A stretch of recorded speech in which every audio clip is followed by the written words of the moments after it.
بسم الله الرحمن الرحيم الحمد لله والصلاة والسلام على رسول الله وعلى آله وصحبه ومن والاه. Welcome everybody to the Safina Society Nothing But Facts live stream on a it's getting cold, and we're getting the deep freeze here in the great state of New Jersey. The deep freeze is happening as we speak, and they're calling it the Arctic blast because it's so cold. But also we're on snow watch, which is always fun. Let's start with ayat al-shifa. أعوذ بالله من الشيطان الرجيم بسم الله الرحمن الرحيم ويشفي صدور قوم مؤمنين وشفاء لما في الصدور يخرج من بطونها شراب مختلف ألوانه فيه شفاء للناس وننزل من القرآن ما هو شفاء ورحمة للمؤمنين وإذا مرضت فهو يشفين قل هو للذين آمنوا هدى وشفاء وصل اللهم وبارك على سيدنا محمد وعلى طب القلوب ودوائها وعافية الأبدان وشفائها ونور الأبصار وضيائها وعلى آله وصحبه وسلم.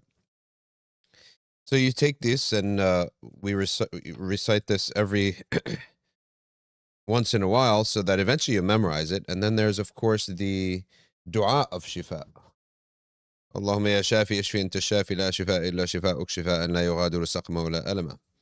And combine that with it as well.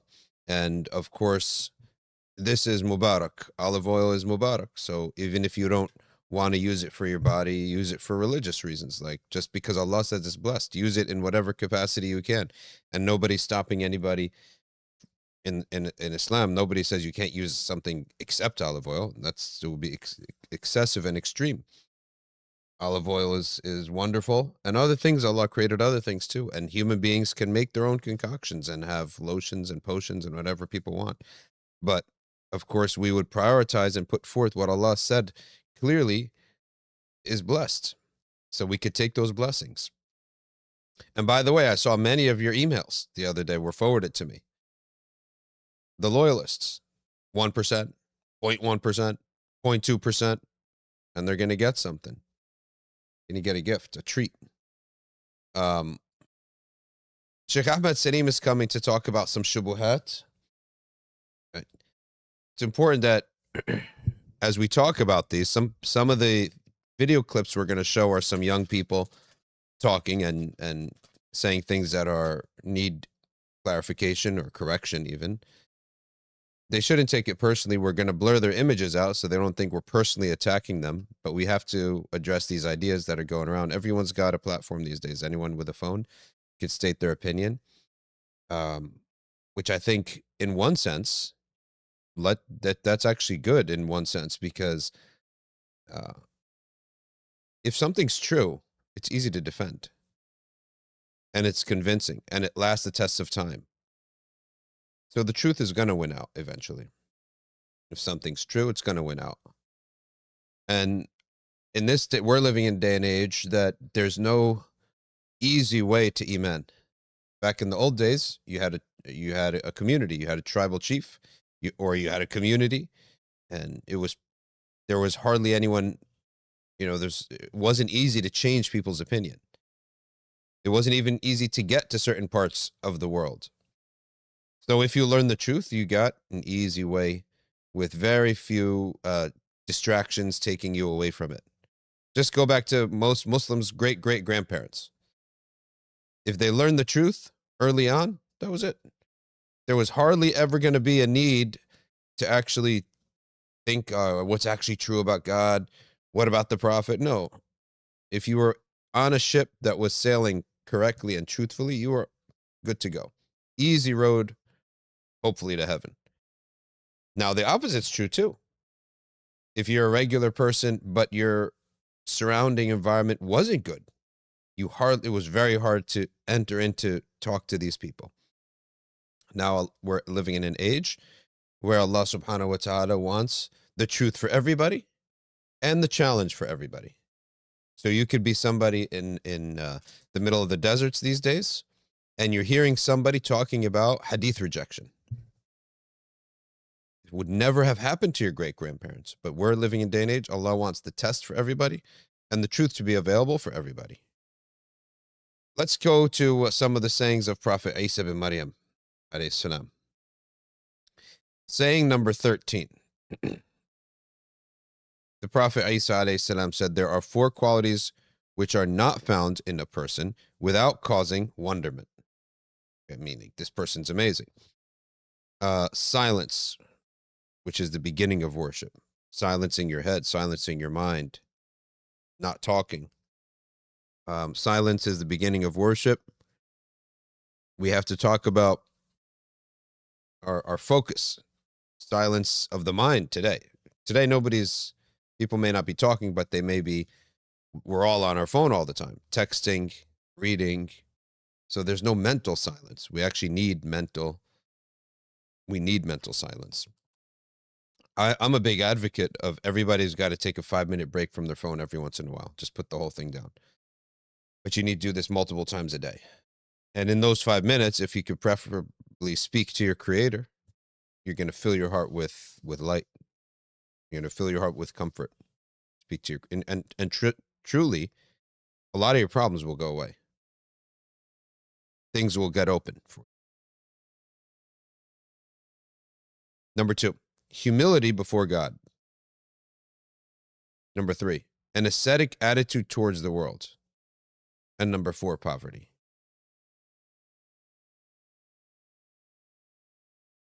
Next, saying number 14, Prophet Isa passed ruins and said, I have to give a comment on the first one.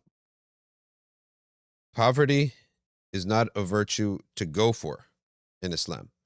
But if it comes onto you, you can transform it into an easy path ticket to paradise. Prophet ﷺ said in a hadith, most people of Jannah were the poor. Because the test of poverty is easier to pass than the test of wealth. The test of wealth is really hard. You wouldn't really think about it until it happens to you. And you realize the idea of sitting quietly and thinking about Allah peacefully and thinking about the next life is really hard because they got sometimes 500 employees relying upon them. Sometimes 15 different LLCs that they earn from. Sources of income that they earn from. They may have 3-4 properties that they may be on the boards of 5-6 organizations, if not companies as well.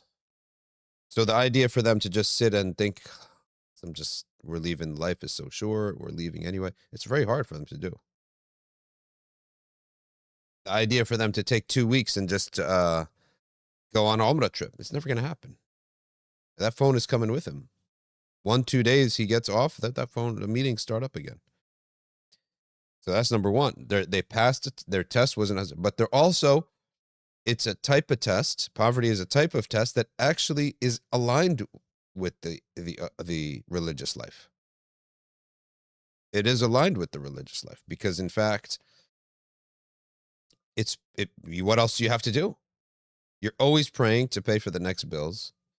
You have nothing to be arrogant about. Correct? You don't have anything to be arrogant about. So it's actually conducive to the spiritual life and the religious life. And that's why paradise is filled with the poor. So poverty, he's not saying it's a goal. But if it's a quality that is your fate and your destiny, then you could turn it into a ticket into paradise. Number 14. Sayyidina Isa bin Maryam, timestamp here. Prophet Isa bin Maryam passed by a ruin and said, ruin of ruins. Or he had said, O ruin that has made ruins, where are your people? In other words, he passed by, maybe it was a small area that had homes that were no longer lived in. Okay. Now, but something from the ruins answered him, O Spirit of God, they perished, so exert yourself for God. And in another narration, it said, the decree of God was in earnest, so you too must seek him in earnest. Basically, talking to us about how short this world is. And honestly, passing by a place that you've been in your youth, or you spent a lot of time in, and then seeing it later in ruins is actually really eerie. When I was young, there was a Ramada Inn in the area that we lived in. Everyone got married there. And it was a nice place. It was all the happening events, the weddings. When you're a Muslim kid and you're like 13, 14, and there's not a lot of weddings. The community was small. And you start going to weddings. It's like the first time. One of the older brothers in the community got married, or older sister got married. It's like a big deal. So the wedding was the first time that the community was getting old enough to have weddings. And you start dressing up, right? And all these things, and you see everyone dressed, and it's really a fun time. Then you had another one. It becomes like a period of time, your high school years, middle school and high school, where that's one of the core memories. Now, years passed. I went to visit that hotel to see if we'd rent it for something, and it was in ruins. It was in shambles. Like, it was, who knows if it went to different ownership, but the wedding hall that we used to be in, do you hear feedback, or is it me? No? Okay. The wedding hall that we used to go into, it had just chairs piled up, like the wallpaper had come down. It was a mess. No one had used it for years. And it's almost like life passed you by almost. You just saw your life flash in front of you as if time passed. And you're looking at the past now. So it was a really weird experience. But it was very close to this ideal here. This dunya is passing us. Don't get so caught up in it. Take 5 minutes on a regular basis to sort of recalibrate yourself with Allah and with the afterlife. And even if you are rich, now when I said that wealth is a hard test, it doesn't mean it can't be passed. One of the things the wealthy people have to realize is, don't ever say, I got 500 people employed relying on me. Don't ever say that. You're just the middleman. If you were to go tomorrow, if you were to die tomorrow, you think Allah is not going to take care of their rizq? The risk is not dependent upon you. You're just a middleman. It's voluntarily abandoning your post is not acceptable. But to worry about your post is also above and beyond your pay grade. Why are you worried about it? You're just a middleman. You're nothing other than a child whom a parent gives $5 and say, go put it in the cup of that homeless person. Right? And the kid goes, puts a $5 in the little tin cup of the homeless person, and comes back feeling so proud that he gave charity. Okay? That's what we are. That's what the wealthy, if you're employing people, if you have a lot of people under you being employed through you, you are nothing other than that. So what's the obligation of that child? Do the job. Okay? If you're told stop, it could happen, right? Your parent could say, oh, that guy's actually pretty dangerous. Stop. Come back. You come back. You're a facilitator. That's it. You're a facilitator.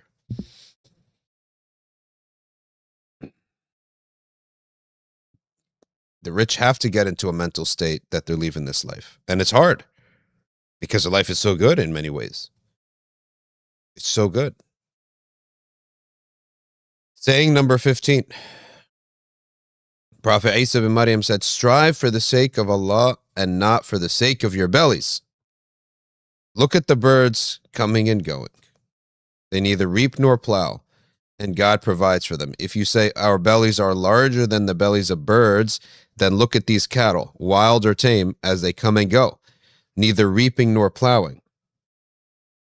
And God provides for them too. Beware the excesses of the world, for the excesses of the world are an abomination in God's eyes. Now,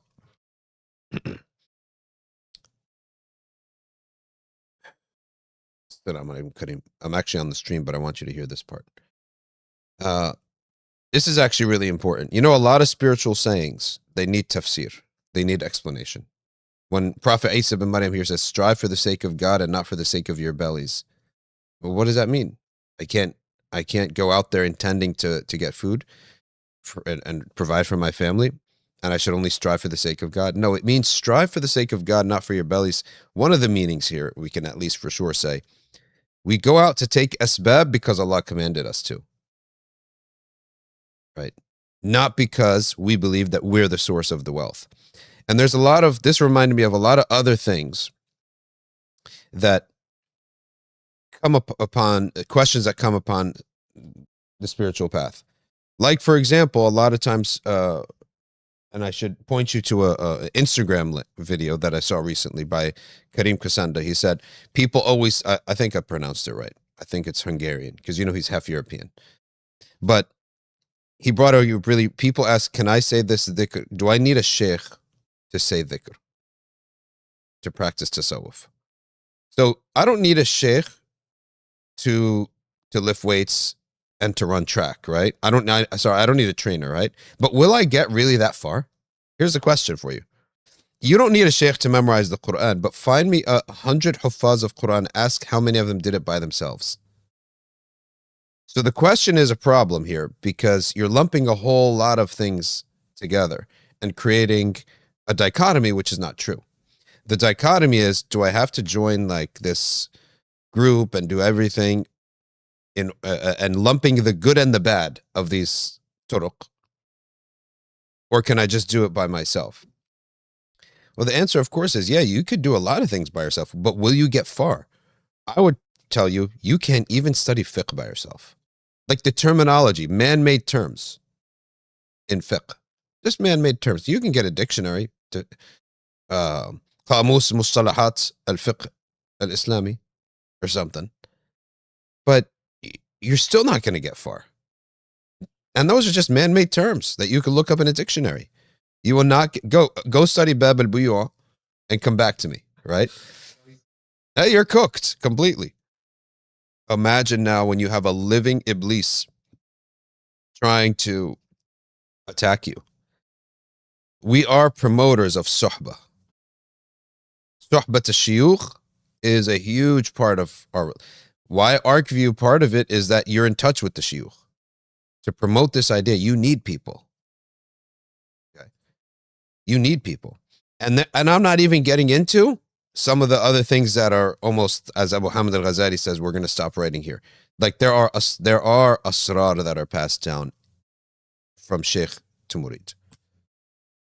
And one of them put it very simply. Somebody asked, can I recite the Ratib of al-Haddad? What is the difference between that and me going into the same book that he went to, which is Adhkar al-Nawawi, and making my own Ratib? What's the difference? So he said, yes, you can do that. But when you recite the words of somebody whom Allah loves you because you connected yourself to them. That's what Allah wants from us. He wants us to connect ourselves. So the dua and the khairat that descend upon one wali of Allah, it continues and it cascades like plugging in an outlet into an extension. It cascades down. And Allah loves for us to have that connection. That's why He gives through following somebody more than He was to give if you try to do it on your own. Because if you do it on your own and Allah opens a door for you, then who do you have to thank? Yourself. You're going to pat yourself on the back. Iblis will come and say, look, you did it without a sheikh. You did it without a sheikh. Good for you. If you never learned humility and had a trainer and learned humility, then how are you going to teach humility in the future? So these are some important things that one of the things we're promoting is we have sheikh. Now, we can discuss a lot of things within that because people get worried. Oh, what do I do? If I buy a car, do I have to go ask permission? That's people, they get a little bit wacky when it comes to that. When we say follow a sheikh, right, you read their today they communicate by messages, they communicate with videos, and you listen and you follow, and when you need advice, you call for advice, and when you have a mas'ala that is religious, you ask about it. That's what we're talking about. If you want awrad, take from the awrad that are already out there. There's more humility in that. more guarantee that it's better for you than cooking up your own. We're not into this. Let me cook up my own. Well, go cook up your own fiqh book. Stop reading the fiqh books. Don't read tajweed books. Cook up your own tajweed book. It doesn't work like this. It's not the way. Autodidactism is in learning, much less spirituality. And the adab that we're taught by listening to advice, listening to the shiyukh that we believe in, and we've, with our mind, have assessed this person is worthy of following. You assess that with your mind, as Qadi Iyad says. With your mind, you assess, is he worthy of following? We know a lot about the deen already.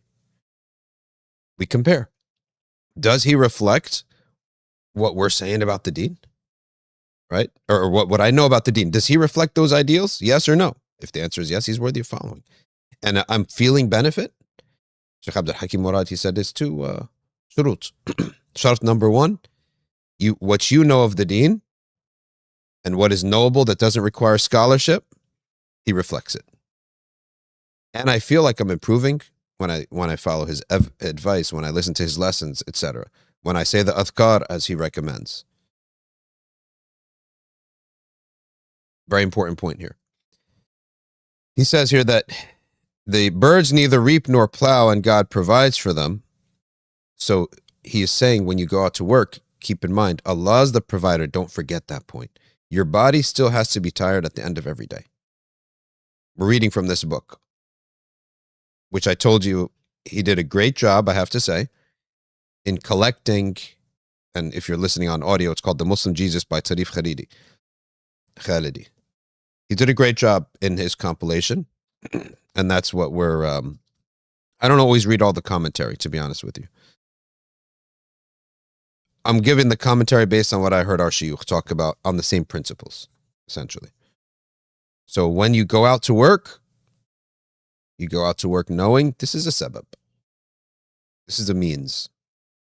Allah is the provider. I may work really hard and not get any deals today. Right? Allah sees my work. Number 16.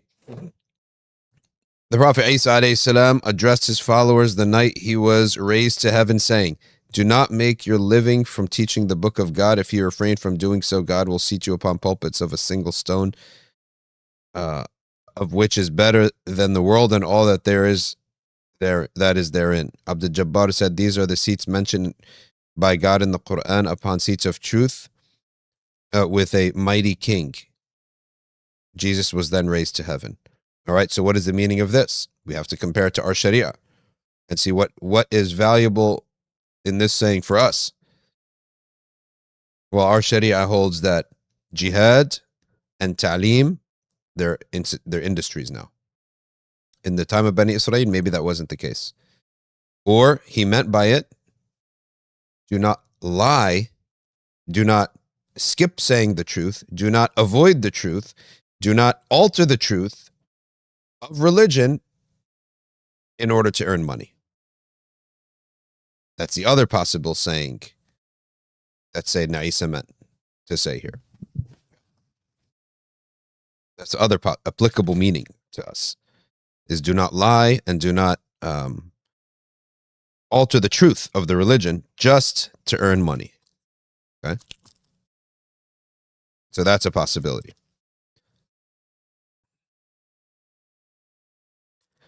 Prophet Isa, and by the way, I don't agree with every single thing in this book in terms of the author's preface and introduction and even the whole premise that we're going to write a whole book about the Prophet Isa bin Maryam and not talk as if God is true, Allah is true, afterlife is true. And that's the qualm and the bid'ah, really,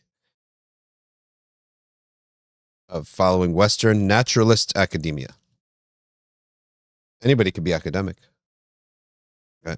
Academic does not mean to be a naturalist. We have to separate. Scientific does not mean be a naturalist. And if you're new to this live stream, naturalism is really the kufr of today.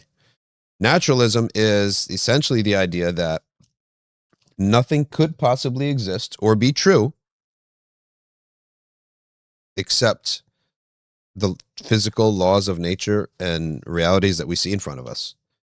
And that the admission into evidence of anything that is beyond that is impossible, such that the existence of God. That's the number one thing. Naturalism does not allow for that. Right?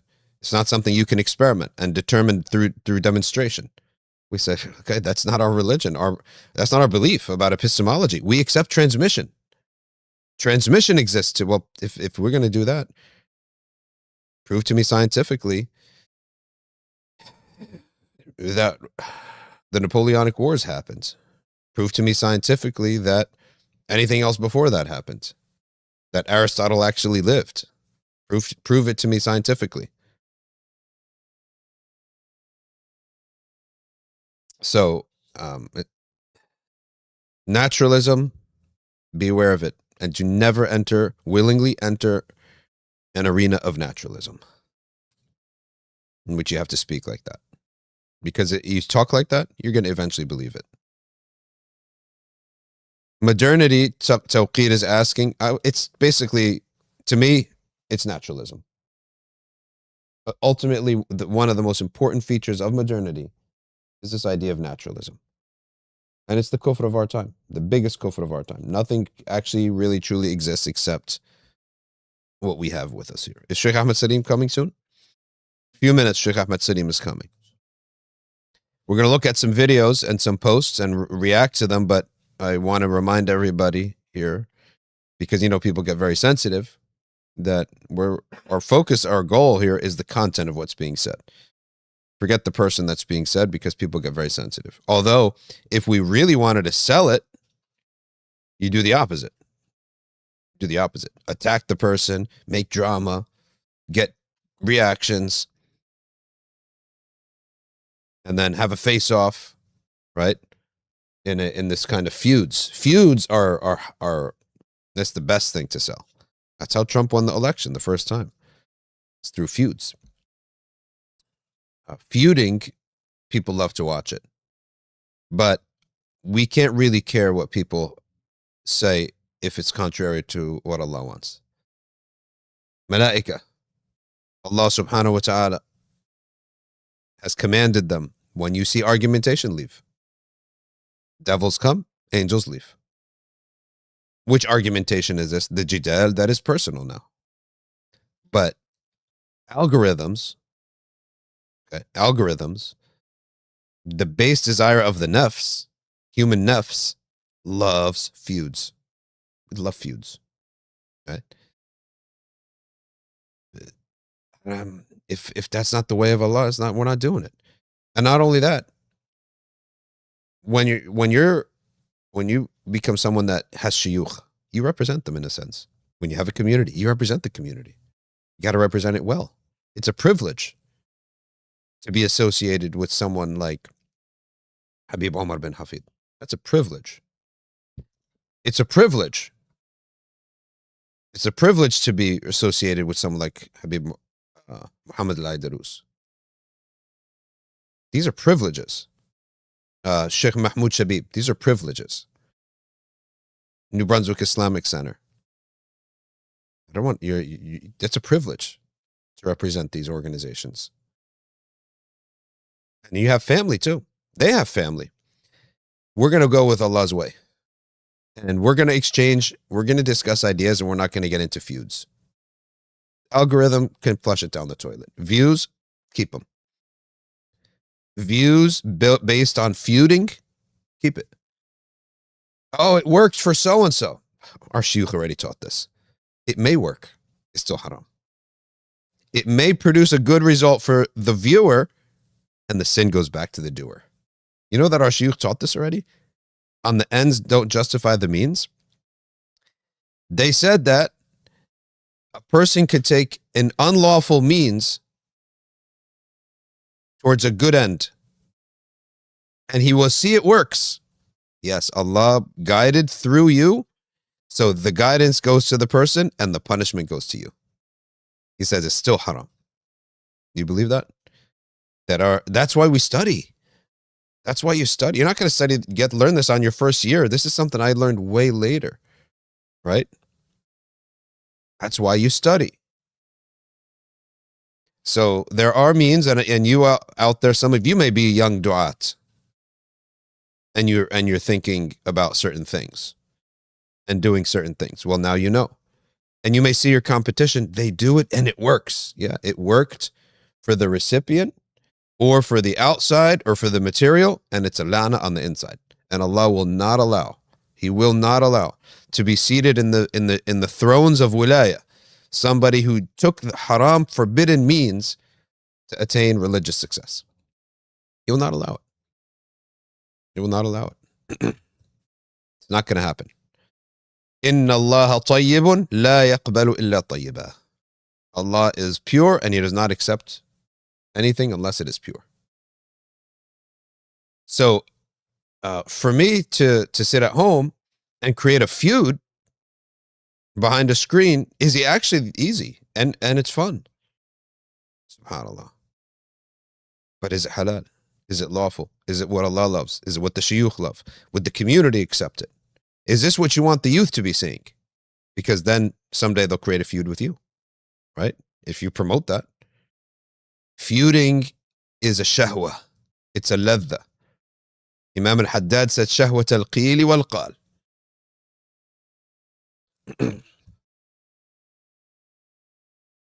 Saying number 17, Prophet Isa alayhi salam was asked, Spirit and Word of God, who is the most seditious of men? Who is the most dangerous person? He said, the scholar who is in error. If a scholar errs, a host of people will fall into error because of him. Zallatul alim, zallatul alam, they say. The fall of a scholar, that's the fall of the whole world.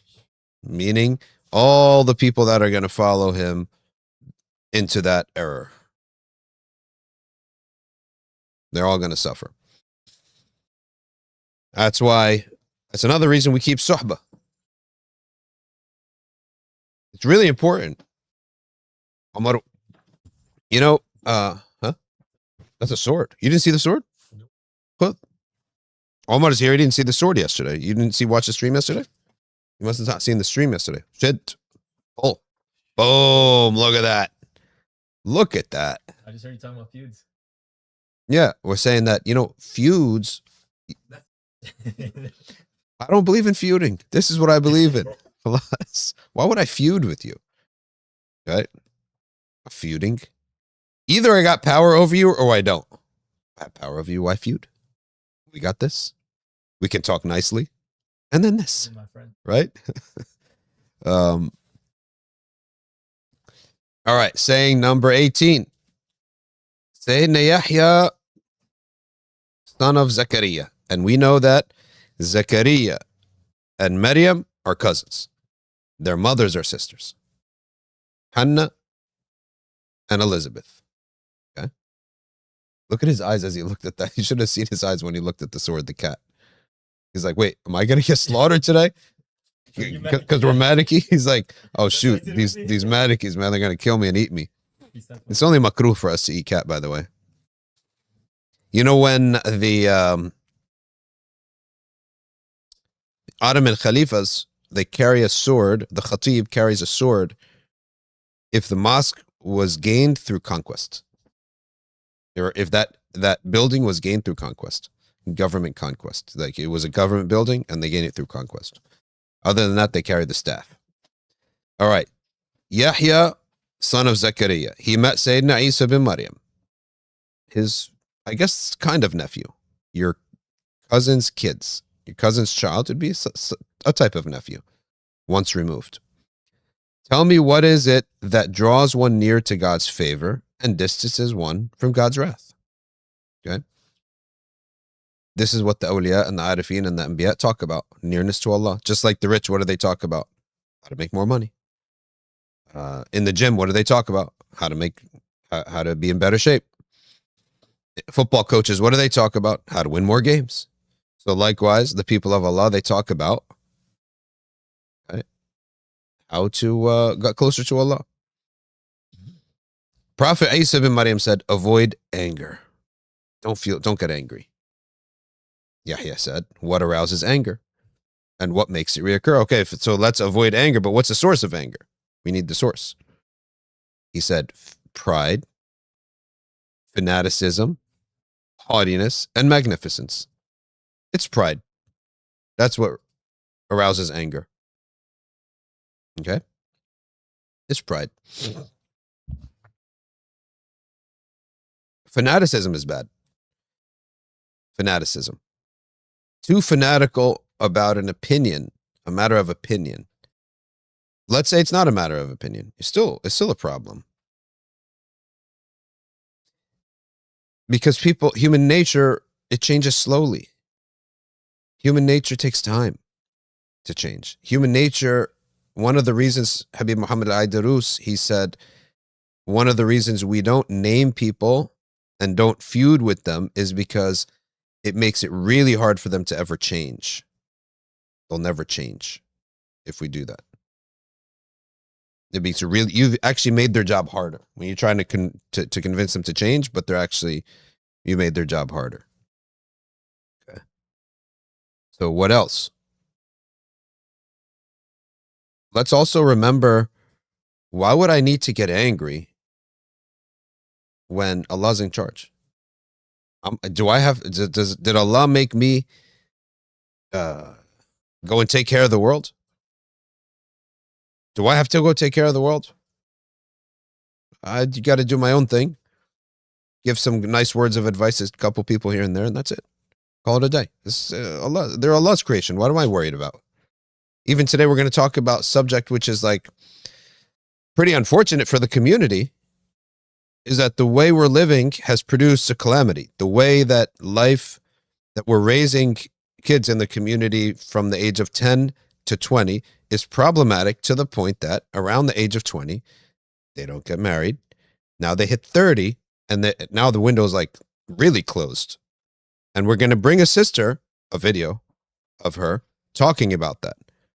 It's upsetting, but at the same time, at a certain point, it's like, listen, we can only give advice. If they don't want to get married, they don't get married. Oh, the ummah's going to collapse and we're going to have a population. No, it's not. No, it's not. The ummah of Islam will never have a reduction in population.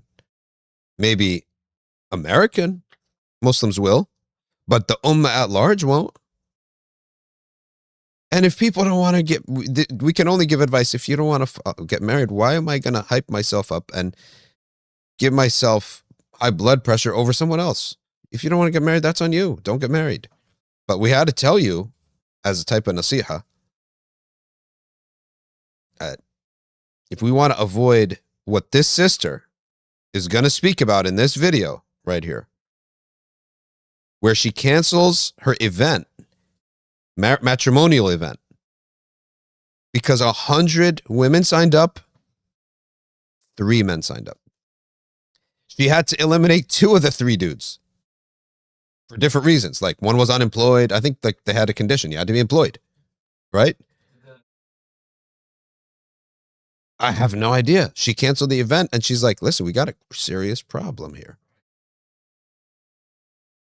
So it's just from nasiha. People don't want to listen. And why would I amp myself up and get upset after a while if someone else wants to live himself a life and just drive yourself into a dead end? It's really depressing for guys and girls. You're never going to get your youth back.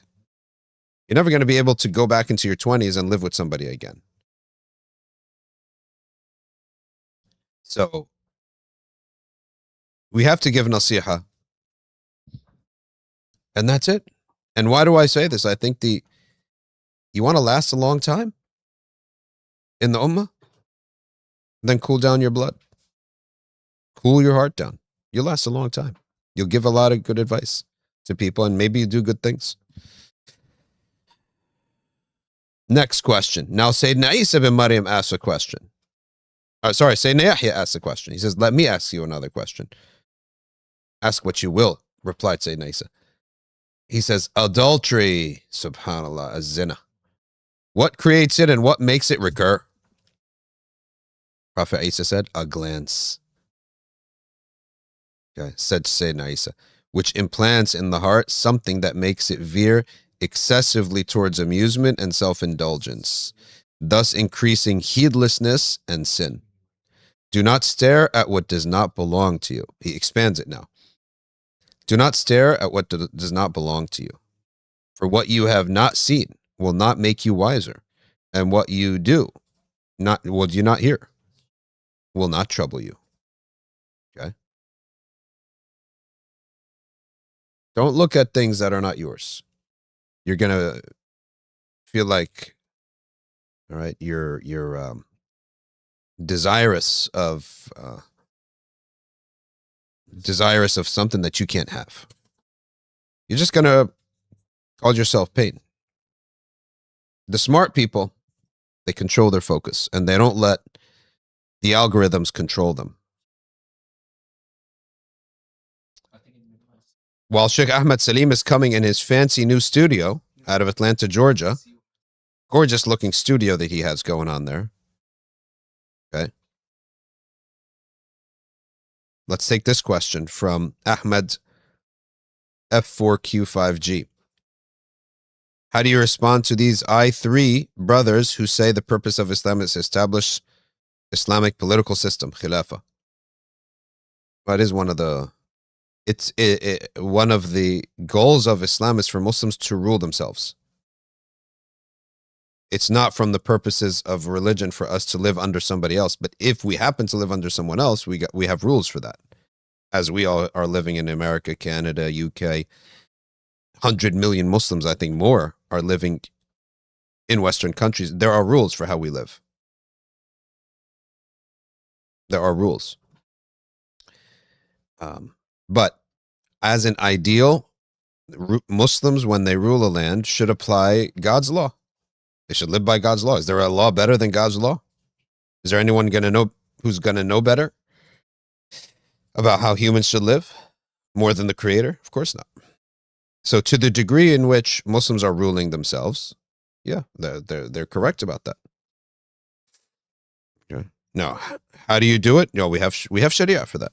Can I go and try to initiate a revolution in the lands? We're against that. Okay. We're against that. Can I go now and try to be seditious? No. Should I now work everything that we do, like some groups out there, is just to fulfill my social groups, my religious groups' wealth and power and influence? No. We're here for da'wah. Da'wah, that's of course we all want that. All the Italians want to keep the money amongst the Italians. All the Jews want to keep the money amongst the Jews. Well, when Elijah Muhammad was around and Worth Dean took over, he kept the same principle: strengthen the black community. I don't see anything wrong with any of that. That's natural, right? But will we harm other communities and deprive them of benefit and suffocate them and injure them, etc., and just watch them collapse while we strengthen ourselves? That's the question. That's the question. Islam would never allow that. For example, we all buy the houses here in New Brunswick and then watch the poor who cut our grass and cut our French fries and cut our hair, watch them go into worse and worse situations and end up like in a gentrified situation where they got to leave, they can't afford it anymore. That's against our Sharia. La darar wa la dirar. Go out, seek benefit, but don't harm people. We're not into that. We're actually all about helping the fuqara. For the sake that they realize these people are good to us, let's listen to what they have to say, and then we guide them to the Prophet sallallahu alaihi wasallam. Let's welcome our guest now, Sheikh Ahmad Saleem out of Atlanta, Georgia. You know him now from Instagram, where he's doing very well. Welcome. Alif, bring Sheikh Ahmad Saleem onto the program. Assalamu alaikum, Sheikhna. كيف حالك? وعليكم السلام ورحمة الله وبركاته. شيخنا كيف حالكم؟ Alhamdulillah, very good. Very good. How are you? Alhamdulillah, alhamdulillah. Really? See, I'm getting inspirations from your trees at the back, you know? I mean, first of all, that light is gorgeous. Alhamdulillah. Yeah, mashallah. Well done, whoever set up your studio. Yeah, well, that's Abdullah and Umar. Your sons or students? Oh, well, yeah, one of them is my son and one of them is a student. Yeah, both of them. Alhamdulillah. Mashallah, wonderful. Wonderful. Alhamdulillah. How's everything? Alhamdulillah, very good. Very good. So I gave this this little intro because we're showing these videos, and Ahmad has blurred out the images, not only because we have to lower our gaze, but also so these people who, when they feel that they're attacked, it's gonna make it much harder for them to ever come to terms with what we're saying, right? When people feel that they're attacked, I said earlier, I don't know if you were on, it produces a feud. People love feuds, right? But Instagram loves feuds. Is that our way? That's not our way in Islam. No, that's not our way. That's why some of those guys out there doing dawah, they live on feuds, right? And people think that radd shubuhat, and they think that responding to errors can only be done through feuding. That's not the case at all. Or maligning that person, right? Or that individual. Like, did you see him? Or like, just attacking that person individually. Yeah. It's a different thing if you talk about it, the content that was being discussed, and decode that content for people to understand. And if people it's a very sensitive conversation. So people do get like riled up, they get upset. Yep. Understandable. But it is what it is. Alhamdulillah. And you ready for the first video? Before we start to the video, can I Oh, you have something first. Okay, go ahead. Yes, before we get to the video, I just want to make sure that we understand why these things are actually happening, right? Like, because oftentimes we may not understand. And it goes back to Shaykh, what we all have studied, which is like the Muqaddimat of Imam Sanusi, where he says there are, every single judgment that you're going to pass, it's eventually going to fall under 3 categories. We all learned this, right? It's either going to be wajib, it's going to be something that's necessary or obligatory, or, for example, the existence of Allah subhanahu wa ta'ala, Allah's attributes, sifatul kalam, all of these discussions that we have in wajibat. Then you have mustahilat, impossibilities. And then you have things that are jaiz, right? ما يصح في العقل وجوده وعدمه. And it is possible for our brain to be able to think and reflect, saying, oh, this is possible and this is not possible in our aql. So what happens is a lot of times, a lot of these issues that are happening, I put up a framework for, I think I don't know if the students can see, or if they can see the framework. Yeah, we can see it. Yeah. So the purpose of that was I wanted to clarify this, right? Because oftentimes this is something very important for us to address and to understand, that when we talk about any of this, like liberalism or feminism or scientism or social activism, right? The issue that is happening is why the debates become so heated is we move it from something that was supposed to be a jaiz category and we turn it into a wajib. Correct. In the brain, right? So I know nobody connects these categories to these feminisms and scientism and socialism, but you have to understand this, right?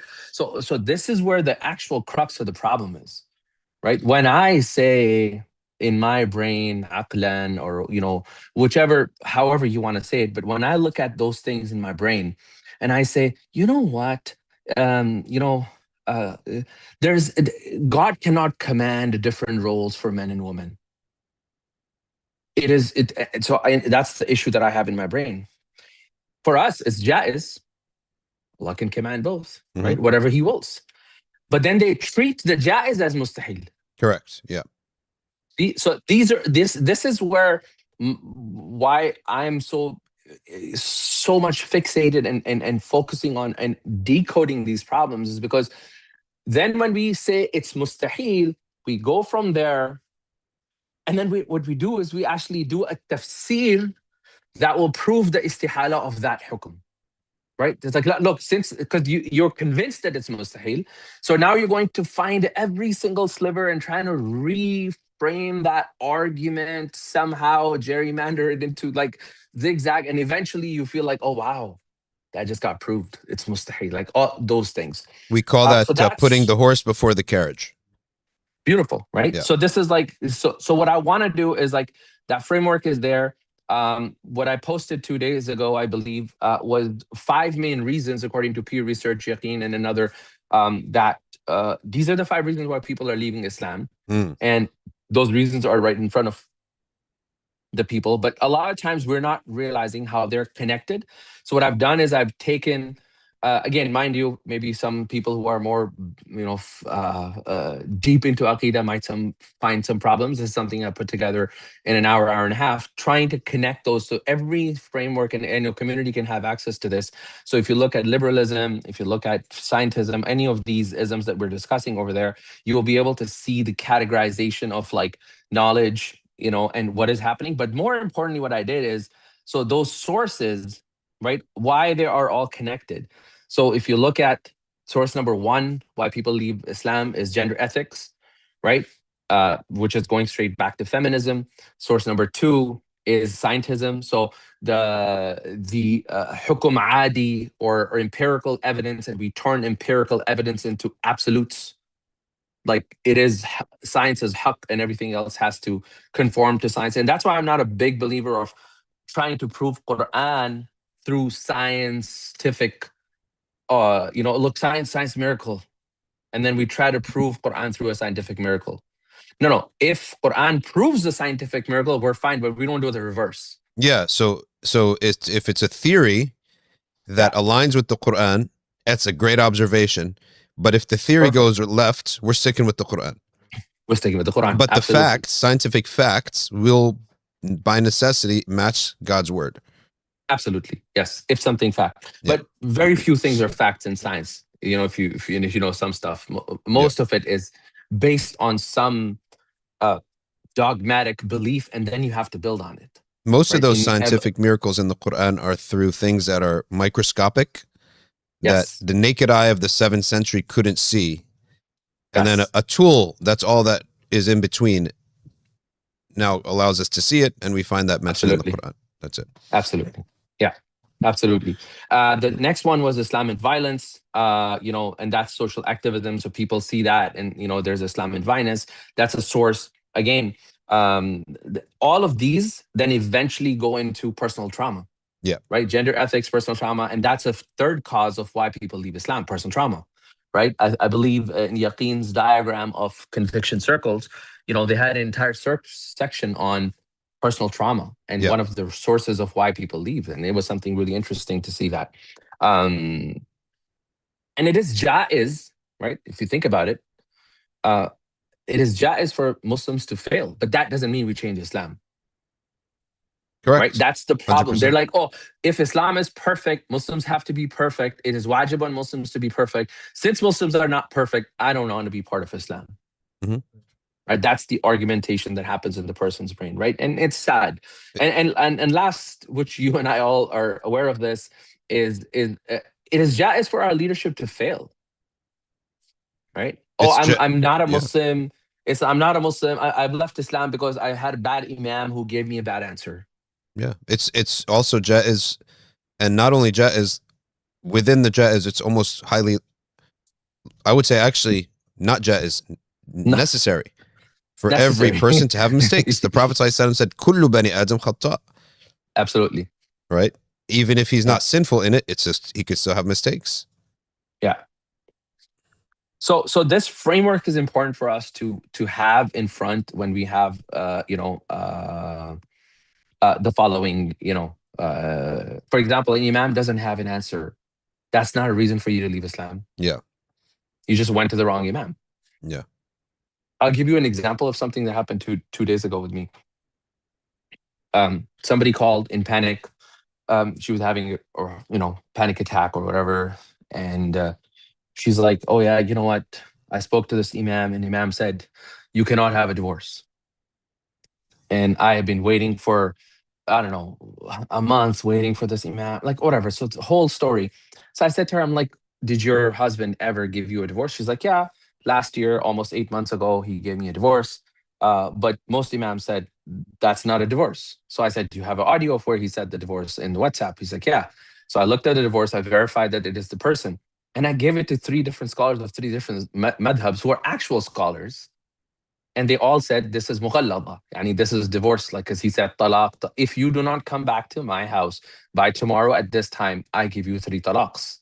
Talaq. And he said, he's like, I give you talaq, talaq, talaq, or whatever, maybe 4 or 5, but I'll give you all the talaqs right now. So they went to a wrong imam, multiple wrong imams. It's very highly possible. And she's been going through all that trouble for 8 months because, the local person was not qualified. He was just a hafiz, right? And he did. I mean, like I sent it to one Hanafi, which are the most strict when it comes to giving divorce. And he's like, Sheikh, mughallada qat'iyya, like all words that you can Subhanallah. put through it, like, and she was so happy.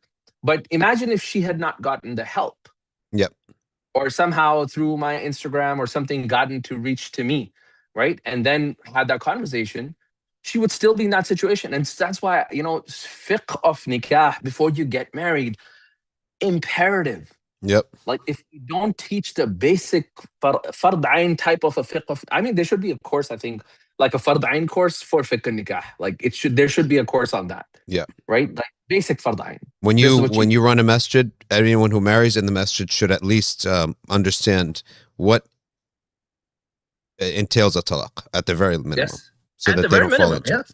Yeah. Absolutely. Yeah. And alhamdulillah that, she had separated from him, so they never had any relationships, and, there was no haram committed. But like, you mentioned here personal traumas like that. We have to say too that this is a fashion these days.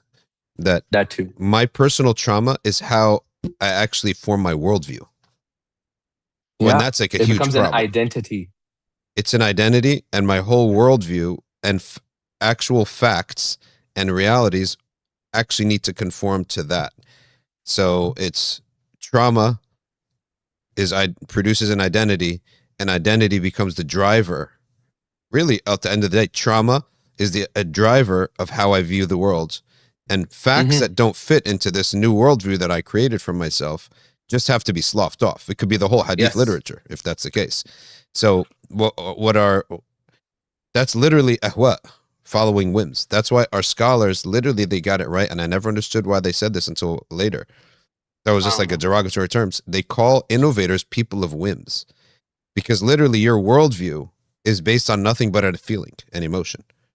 And you sift your hermenetics, your usul, your tafsir of everything is all going through your whims, right? Yep. And your feelings. That's not a way to do things. Exactly. Right. Have you not seen the one who has taken his desires as his God? Allah uses the word ilah, right? That becomes your ilah, right? And also the other fashion is that, somebody goes through a difficult trauma situation, right?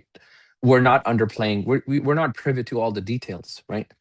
But this is also a fashion that is like, okay, now I'm going to go and sit and talk about the entire trauma to the world. Yep. Right? Like I've gone through this again and again and again and again. You turn it into a fashion, you turn it into, romanticizing divorce. It was the greatest feeling of mine. I became free. And then when you keep talking about it and then justifying this by, oh, you know what, the ayah of قَدْ سَمِيَ اللَّهُ قَوْلَ الَّتِي تُجَادِلُكَ فِي زَوْجِهَا, and justifying that, or لَا يُحِبُّ اللَّهُ الْجَهْرَ بِالسُّوءِ مِنَ الْقَوْلِ إِلَّا مَنْ ظُلِمَ. These verses that Allah does not like evil to be spoken except if you were transgressed.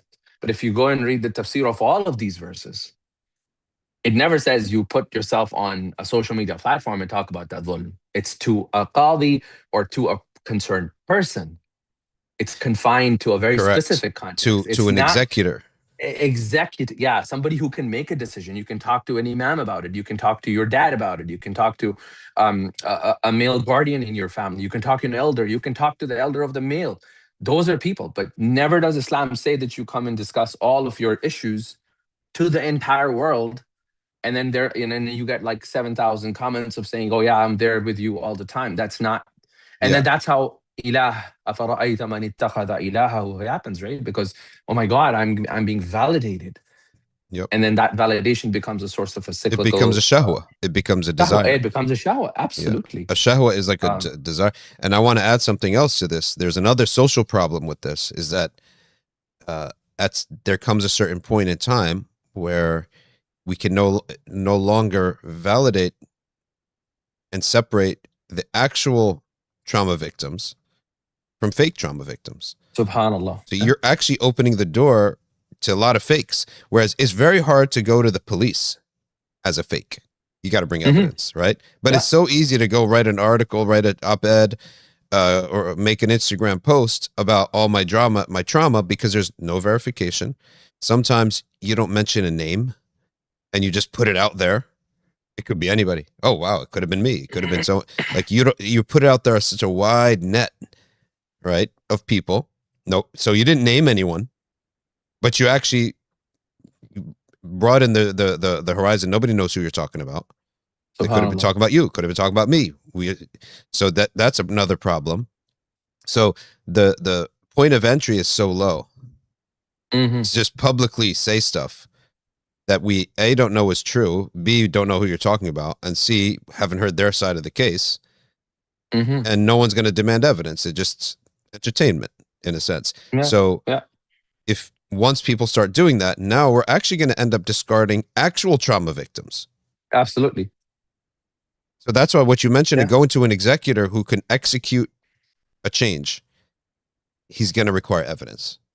And that's going to Absolutely. filter out the frauds, the fakes, and the people who are exaggerating, right, without any real evidence of oppression. Yeah. Yeah. And this is also like, it's so true because, for example, I was made aware of a case that happened in one of the cities, and one of the guys who was like counselor, like a very big known counselor, certified, board certified, all of this stuff. So he had a complaint that was filed against him. Mm-hmm. So publicly, and then obviously they have to disclose, like in those boards, they say, hey, so and so has had a public claim. He's been asked to refrain from counseling for X number of days until the investigation takes place. Now, our community reaction to that was, let's ostracize this guy, his brother, his family, everybody has to be ostracized from the masjid because, and then nobody realized that the board said we're investigating. So they weren't convinced that this has happened, right? Yep. And the investigation is ongoing for the last year and a half. So clearly, there's a lot of details that has to be sifted through because it's not an open and shut case, Mm-hmm. right? Because in Urdu there's a saying, "Tali do haath se bajti hai," like you clap from both hands, you can't do one hand. Yep. So they have to look at both of those things, right? And but the reaction in our community, I'm like, in our Islam, we say this over here too, right? Proven until you're Innocent till guilty or proven something. guilty. You're innocent till Innocent proven while guilty. Yeah. innocent till you're proven guilty, right? What is this? Yeah. Giving me, I don't know. It's giving me some turn on reaction. I have no. Can you guys see me? Yeah, you're good. Okay. So, anyhow, let's look at some of the videos. All right, let's open up the first video here. All right, this video is actually not something we're critiquing the speaker in this video. But it's really the content of what she's saying, Sure. which is actually pretty. She got it right, actually. She got it right. All right, go ahead, Adif. Update on the Halal speed dating situation. The event is canceled. We did have 100 female applicants and we had like 3 male applicants. I waited it out to see if anybody else would apply. I did have people message me, but they just didn't apply. And I can't host an event with 3 guys. And out of those 3 guys, only 2 were actual candidates that can match up with people. I think this is a worldwide problem. There are more women than men to begin with, and the men that are candidates and have good jobs and are decent looking and have something to offer to the table half of them are already taken, and the other half is super picky or wants somebody that's super young. And the category of women that are wanting to get married are older in age because they took time for themselves, they got an education, they learned life experiences, whatever it may be. And the guys that are in their pool are 40 and 50, and those girls don't want 50-year-olds, and the guys that are in their age group want 20-year-olds, 17-year-olds, 18-year-olds. So it's just a problem. All right, did everybody hear the whole thing from start to finish, or should we play it again? Is that a cat? That's our studio cat. Yeah. The cats. Yeah. So I don't know if you all heard it, but I'll just summarize it for you if you didn't hear it. Kalimak said, yeah, we heard it. So she's basically saying that they had to cancel a matrimonial event because Mhm. women way outnumbered the men. The women tend to be in their 30s. They waited on marriage or didn't get married for whatever other reason. Okay. They didn't get married for whatever other reason. Could be their fault, could be not their fault. We don't know that. But the Mhm. point is that once you hit a certain age, the eligible guys are either A, already married, or B, why would they marry someone 30 when they could marry someone 25 or 24 or 23 Mhm. or younger? So you end up with a fitna of onusa, it's called. So let's go Sheikh Ahmad Saleem's first reaction to this. The fitna of onusa. Onusa is people who can't get married. And we all know that that's a huge And fitna. I think Sheikh, this is something I see this a lot because like I'm on university campuses or dealing with young professionals and stuff like that. And I think my raw reaction over here is that uh, like if there was a basketball player, right? And if you were to tell the basketball player, like, you know, figure out what you want to do in life and you can play basketball when you're 35, right? Like, you know, nobody's going to say that to them, right? No, this is, you got to do things in prime. And our fitrah demands that you got to start your family young, right? There's a reason for that. You're going to grow into each other. You're going to adapt, right? I think somebody told me once that you did a clip on latte factor. Like as you grow older, your lattes become more complicated, right? That's So very you true. made, yeah, Yep. you talked about it somewhere. Like my kids were talking about it, like Dr. Shadee's analogy of like latte factor or Yep. something that, you know, first it's just like, hey, I'll take Nescafe. And then it's like, you know what, I want Nescafe with like that whipped and sugar mix and ice and dollop of cream. And then I want this. And then now it's like 25 different things that I want in my Mm-hmm. latte. As you mature, your taste matures.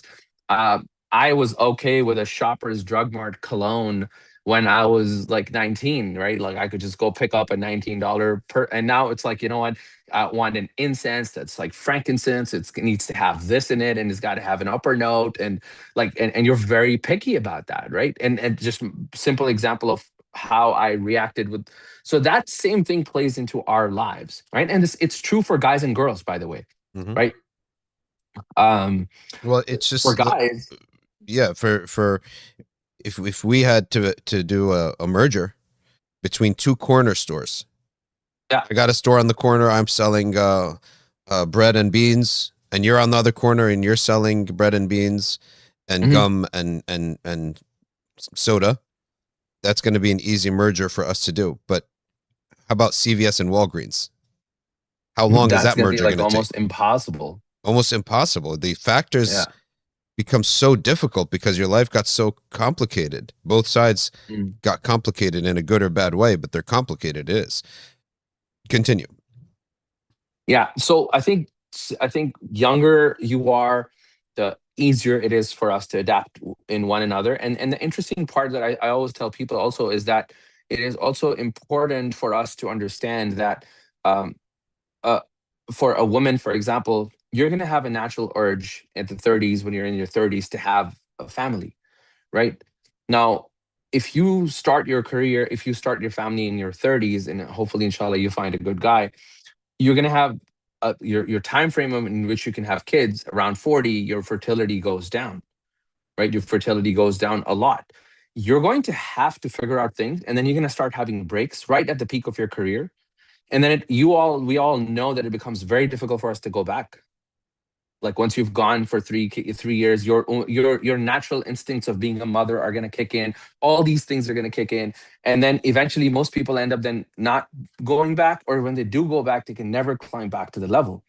Right. And I read this at like one of the books at Yanis Fiamingo. She's like you know, she used to be a feminist. Now she's an anti-feminist professor from Carleton University, retired. And she said something really interesting. She's like, but if a woman had started their family first, 1, 2 kids, 3 kids, whatever you want to have, while you're still educating and performing and doing some part-time things, but family is the priority. You come back to it in your 30s, 35. Now you have from 35 to 65 where you never have to take a break, right? Because as your kids grow, they become more independent from you. Makes way more sense. It makes way more sense, right? So who sold this idea to us? It's her argument. It's like, who sold this idea to us, right? So anyhow, that's what my take is. I think this is what's happening. I don't know the solution because I meet a lot of sisters that are desperate to get married in the and they're really, really good sisters. I'm not saying that they're like they're sisters who have studied Deen. They're actually educated. They're articulate. They're willing to conform to the gender roles. But the guys they're looking for, right? Those guys, they're the ideal category. They're looking for 35-year-old man, settled and stuff. They're already gone. Right? Yeah, I agree. They're gone, and if they are there, he's such a valued commodity now at this point. If we're talking about supply and demand, that he can demand something, someone younger. If we're going to talk about supply and demand, now Cardamom 121, he says, "Oh, you come on, you're making us feel bad," but offer a solution. Now, I wouldn't have a solution necessarily, but I do have a preventative medicine, which is, and I think we all know what it is essentially. And it's not really making anyone feel bad. We have to outline what the issue is. But the preventative medicine this has to start from moms and dads when their children are still 11, 12, and 13, because the decisions you make at that point is going to produce the results at 20, 21, 22. So that means, what company do you keep? Where do you socialize at all, if at all? If you don't socialize, if you don't have a community, if you don't invite people for dinner, go to their invitations for dinner, go to the masjid fundraisers. Where are you going to see the other families, right? Where are you going to meet the other people that you're eventually going to get married to? So you expand your pool. You're not saying that that's who you're going to marry, but you're expanding your pool. So your pool is no longer college, 4 years. You didn't meet someone in this 4 years or cooked. No, so you're expanding your pool. You're cooked. Yeah. you need to expand your pool. People who trust your family. They know your kid, etc. So I would say that it really starts at that middle school period of time. That's what's going to form who you are at 21, right? And then there's another point that's very important. Once you realize that it's like a statistic where once you get out of college, the number of people that you interact with on a daily basis shrinks to like the 5 people you see at work. You're no longer walking on a 20,000 person campus, going to events with 100 other Muslim people in it. Absolutely. Every Thursday. So that doesn't happen anymore. Now you're hitting the 9 to 5 cycle. And that 10 years that's going to hit is going to go by real fast. And you may end up being 30 just like that. Now the window's really, really closed. So my point here is that you put a number for yourself. Whoever's out there, when in my window of between like 20 and 24, that's my fate in life, right? These candidates, that's my fate in life. And once you allow yourself to say nah to all those people, and then past 24, I'm telling you, 24 to 34 is going to pass so fast. It's scary. And the window keeps closing. So there comes a point where you actually have to pull the trigger. Okay. And then another practical solution that I want to give, right? It's not like you have to identify the problem, but there are a lot of people that are in this situation now. There's a lot more sisters than guys, actually, right? That are there. There's guys in there, but the reality is, as imams and as leaders, we have to figure out a solution. Yeah. And I think the solution that I told a few of the sisters that were really concerned about this, and I told them, I said, this is the time where you're going to have to compromise what you ideally wanted, right? You're going to be like, okay, I wanted that 100. And that's what, social media has told us, or everybody has told us. You're going to have to go back and realistically say, you know what? I mean, I'll get the 100 now, right? Can I settle for an 80? Right? And in that, there are two those are like extra, but these are things that are non-negotiables. ممن ترضون دينه وخلقه. His deen and his khuluq. How do you ascertain both of those things? I tell people, you ascertain them by making sure that that person is part and parcel of some community, right? He's part of some masjid. He's part of some relief organization, somewhere where he's interacting with other Muslims that can vouch, because we don't have the extended family systems anymore. We're all becoming like nuclear families and stuff like that. We've all moved out. So you have to rely on community intel, right? Yeah. And then you'll know and interact with the person. And when you volunteer in these spaces, you'll be working with a person who you may not have an interest with that individual. And you'll see the raw side of him working, supporting, and all of that sometimes.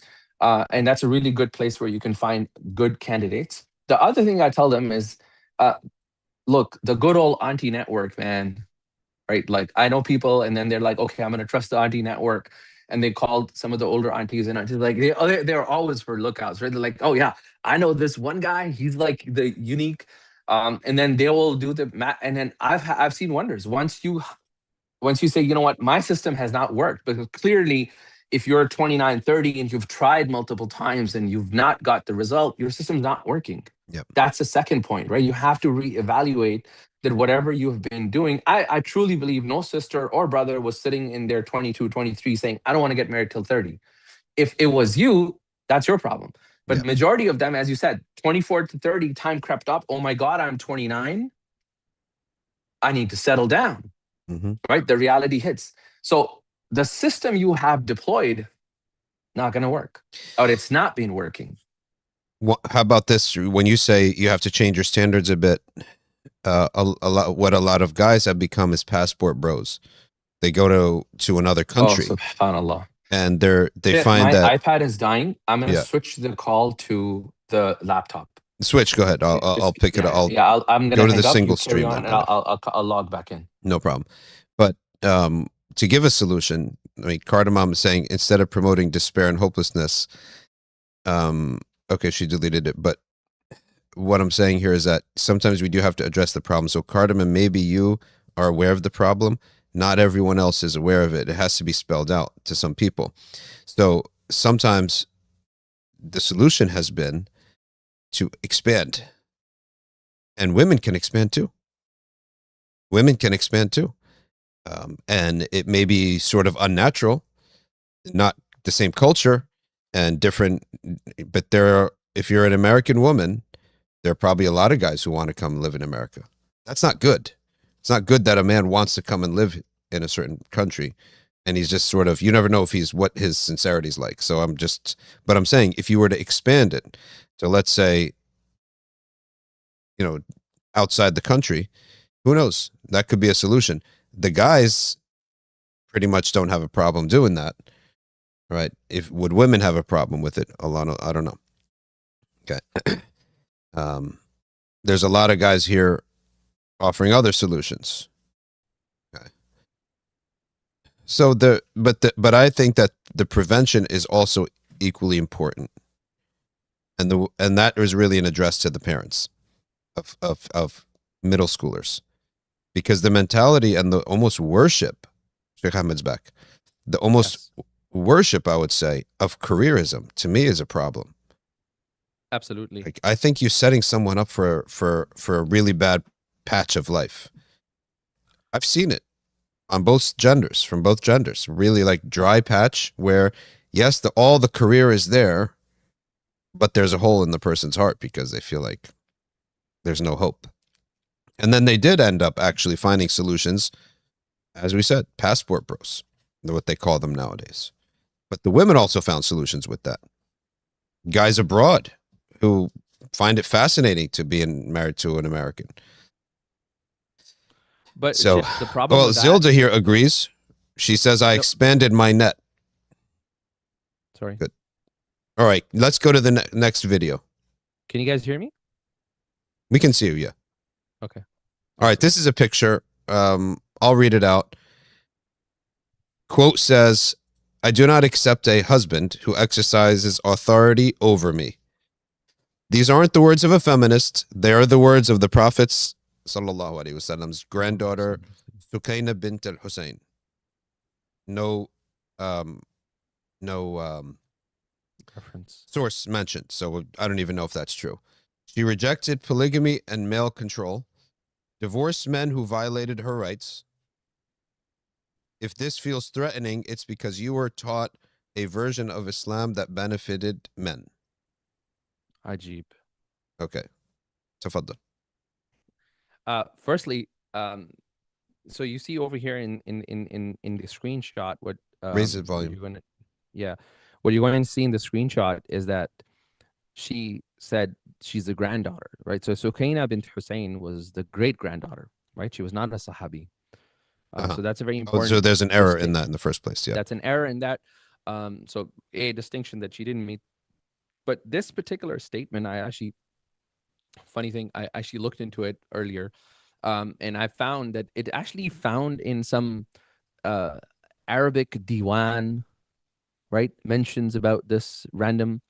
But diwan means like the how would you translate diwan? Diwan is like a poetry Book of poetry. a book of poetry, a compiled book of poetry in Arab world, and these are aqwal that were 400 years later after Sukaina bint Hussein, rahimahullah.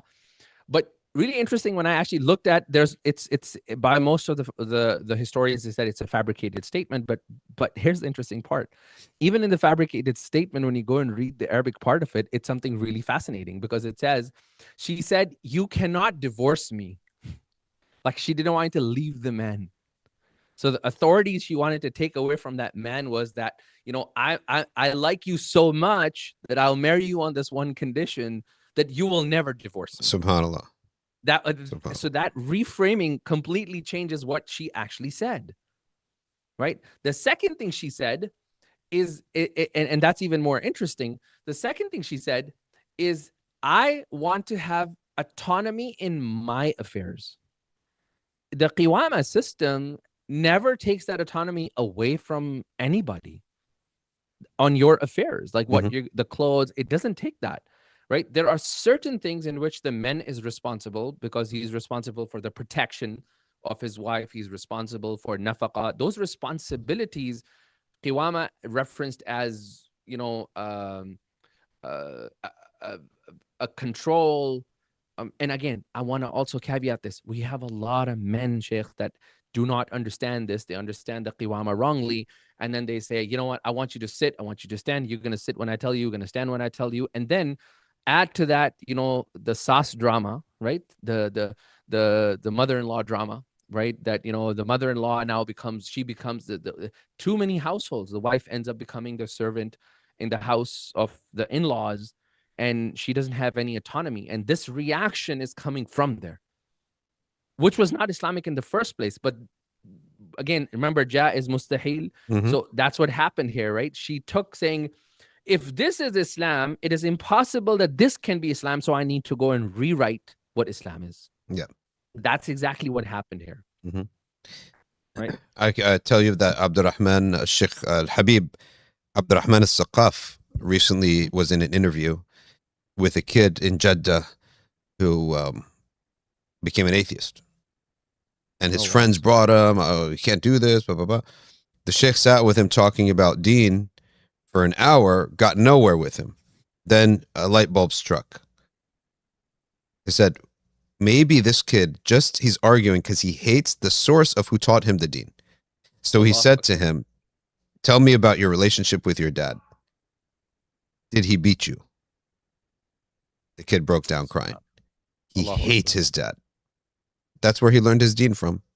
Exact same thing that you talked about, trauma, emotions, and we were going to build our worldview based upon that emotion. And then we don't want to leave Islam. These people, they love Islam so much, so they don't want to leave Islam. They're using the trauma as a propeller to rewrite Islam so they can still be part of that. Yeah. Right. But the problem was, that was not Islamic in the first place, right? If your mother-in-law treated you like a slave in the house, that was not Islamic in the first place. Yeah.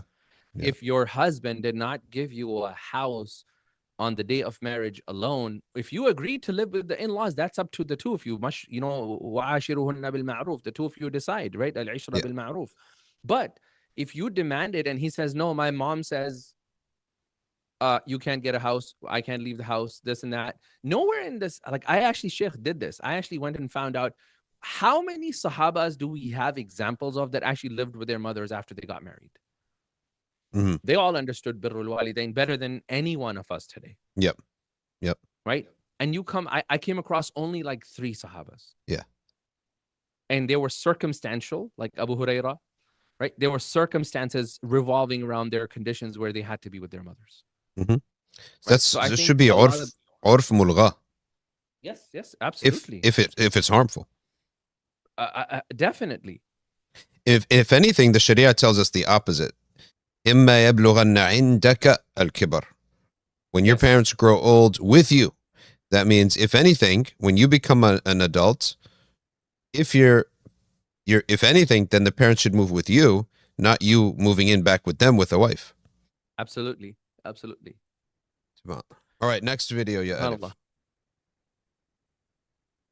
I like how you call him. Yeah. I don't fully agree with the validity of all the compiled narrations of accounts of what the Prophet Muhammad ﷺ said, and I don't fully abide by them. So you disbelieve in the Prophet and the companions?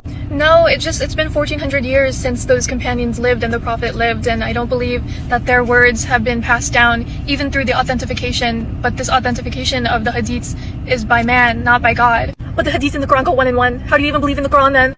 The Quran is a divine revelation, subhanAllah, but the hadiths aren't. They're, like I said before, they're compilations of narrations and they're authenticated by man. But nowhere in the Quran does Allah say that the hadiths will be saved. And after studying so many patterns in history and just knowledge of how humankind is, I know that there must be some political interest involved in adding some hadiths and changing some and the like. Personally though, I don't reject all hadith, but some of them just do not coincide with the Quran's values and the Quran itself. Okay, but you're not even following the Prophet. How do you follow the Sunnah if you don't believe in some of the hadith? We get plenty of Sunnah from the Quran itself and what it tells us the Prophet Muhammad ﷺ did and said. You're just following your desires, you're gonna go to hell. Okay, well, if everyone is political in everything that they say, and they have a political motive, so we should actually reject anything that humans say, then we should reject this too. This must have a political motive too. Like you must have some cultural, there must be one hukum, one hadith that you really have a problem with. If you're going to assume the worst out of people, then we would also assume the same thing about the critique, right? Yeah. And again, we blurred people's faces. I don't even know who the person is because this is how I'm seeing it. But just so that they don't realize, they don't think we're attacking them. You never know, you may see these people around, but it's not something personal. It's just we have to discuss the logic behind it. And people put it out there in public to be discussed. Right. So why don't you start? Can we address this part? Because I think a lot of times, one of the big pushbacks that I got was when I started the work on decoding the framework issues that are happening in such arguments, right? Like I would literally look at a video like this. I haven't done a video on this, but I would go through this video and I will sit there and I would like, okay, so argument 1, like I'll like whiteboard, argument 1, that's what she did. Argument 2, that's what she did. Argument 3. And I'm trying to understand what is happening in her video. And then I will go back and I will write like, okay, this is what my talking points are. And I'll do that. People were upset. They're like, oh, you can't do that. You can't stitch women's videos. I'm like, well, if I can't, if they're talking about their personal issues, like personal, like I like it's an Instagram of a personal page. But when the sister or the brother, they go online and they're like, well, Islam teaches us, Allah says, Qur'an says, Hadith. Now you're no longer in personal space. You are formulating the opinions of the next generation. So it becomes incumbent on certain people. And that's where my Shaykh said to me, this is like when I sent some examples to him, and he speaks fluent English, Shaykh Abdullah, Dr. Abdullah Al-Arfaj, right? So he said, Ahmad, this is incumbent on few of the educated people to go and يردوا على الشبهات. They must respond to these doubts, because otherwise they're going to just sit there and there will be no response to them, especially when they're borderline ilhadi. Like they're like almost apostasy. So if it's public content, it becomes that. I think one thing I'm going to take, one thing I really like, I will probably take this, is try to figure out if I can blur these, maybe I'll talk to your team and figure out that the idea for me is never to insult the person. It's about the content you've said. and that has to be addressed, right? Yeah, and I think that's more important because the perception is going to be, oh, he's attacking a woman. You know, the sort of the equality only goes one way. You're still going to be judged as you having to be a gentleman, but that's one of the things. The other thing is that we're living in a society in a Western world. Seeing a woman's face is just part of life. So really, one of the we do lower the gaze as much as we can, but also it's so that it doesn't appear that people take it personally, etc. And it's really more important is the content of it. I know Feuds sells far better, but it's just not part of our deen to have personal feuds. Absolutely. So to respond to her argument again, that's why I set the framework. So you notice what happened here, right? She believes that certain ahadith in her worldview are mustahil. Mm-hmm. Exactly, right? What you talked about. From there, she went you see how this happened, right? Because of the lack of understanding of what is jaiz and mustahil, she took something. She's like, it is impossible for Qur'an or for the Prophet sallallahu alaihi wasallam. It is impossible for him to do this or say this. Hence, it's fabricated. Hence, it cannot be verified. Hence, the only thing I can lean on to is the Qur'an. The whole source of hadith is gone. Yeah, do you get it?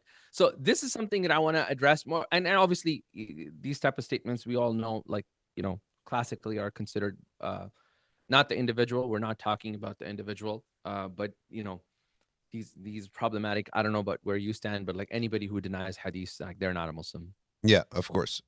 Yeah, because you would by necessity not be able to do things known in religion by necessity. The implication of that is also that Allah didn't preserve his deen. When Allah preserved his deen, that's another mistake that was made in this video. Yes. When Allah does not preserves his deen, it means he preserves everything needed to understand the Qur'an. And ati'u Allah wa Rasul. Ati'u Rasul. Wa ati'u Rasul. So how are we going to do ita'at al-Rasul if there was no hadith that was preserved? Both. One says ati'u Allah wa Rasul, ati'u Allah, ati'u Rasul. Absolutely. And the other one switches. So in both cases, that command would automatically, if we make that assumption that, you know, hadith was not verified or not codified and saved and preserved, or the learnings of it thereof, then the command becomes an invalid command. And Allah subhanahu wa ta'ala never commands something that is invalid. So, you know, that's the whole logical. Yeah. Right, let's go. Next video. One, ya alifu. Ya alifu. I like this. Okay, this one says the obsession with obedience is breaking Muslim marriages. A claim, which is basically a thesis that who knows even if that's true. We just said there are no Muslim marriages, right? There are hardly any Muslim marriages left. Now we're saying that the obsession with obedience is breaking them, according to this person's analysis. Qur'an describes marriage as sakina, mawadda, rahma. That's partnership, not hierarchy. Islam never asked women to submit to men. Submission is worship, and worship belongs to Allah, period. Allahu Akbar. So over here, she turned submission into something that is monolithic, right? You know, you submit to your boss all the time. Is that worship? SubhanAllah. Right? You submit to your car. You submit to the police officer when he pulls you over. Is that traffic rules or submission? Stops. Yeah, absolutely. So what she did is she created a monolithic explanation of what submission is, and then completely negated and agreed upon a framework in Islam of qiwama. Again, we do need to put this out there. A lot of men have it's not educated. They're also part of the victims of not having fiqh of marriage, where the obedience, right, is in ma'ruf, right? They need to listen to, like, if she's like, oh, I want you to polish my shoes. Like Islam, when we say this type of stuff, obsession with obedience, the imagery is like, oh, the poor woman is being forced into, you know, I don't know, like grunt work, and she's like polishing shoes and stuff. No, nowhere in Islam, not the Shafi'i fiqh, not the Maliki fiqh, not the Hanbali, none of the fuqaha have ever said that. Right? And culture did. Culture did. Yeah. Culture, the Hindu culture did. That's where we got it in the Desis, the Bengali, Pakistani, and Indians. When we have this issue, it's the cultural submission that was transposed. You know, we took that from Hindu culture and brought it into our religion, and then we gave it a cloak of religiosity towards that, and that's where the problem is. When you said earlier, the ayah of Allah says, "Wa'ashiruhunna bil ma'ruf." Live with them in the way that is commonly known as acceptable and good. That's number one. Number two, وَأَمْرُكُمْ شُورَ بَيْنَكُمْ. Your affair is a shura amongst you. Number three, النِّسَاءُ شَقَائِقُ الرِّجَالِ. Hadith. Men, women are half of men. This is one branch of that's one half of the equation. So I want to address that half before getting to the second half. Sure. Based on that half, I'm just telling you, I think it's been like 2 generations where, at least for my experience, the idea of a guy walking into a house and giving orders has not been witnessed. It's not part of our culture, right? I never saw my dad do that. I never go get me a cup of tea. I've never seen it happen, right? I've never seen it happen, right? Most guys, I can almost guarantee you, if this imagination, I would say, of obedience is that a guy comes in our culture and says, "Go warm me up a plate." You've never seen that. It doesn't happen, right? Could it be acceptable in another culture even now? Yeah, it's possible. And I wouldn't even say it's wrong. If that's your culture, that's your culture. So what you said, that there are obligations in Islam and there are jaizat, things that are jaiz, things that are possible in Islam. So on the first half of that, life is usually, it's just not lived that way. Actual Muslim married life today is not lived that way. Here in the United States or in Canada or in England, people are almost literally living. Let's say even if it's lived, that obedience, if it's forced upon us, but if the two, like, I want to be very clear, right? Like, there might be couples that recently came from some other country and culturally that's how they live. Yeah. Right.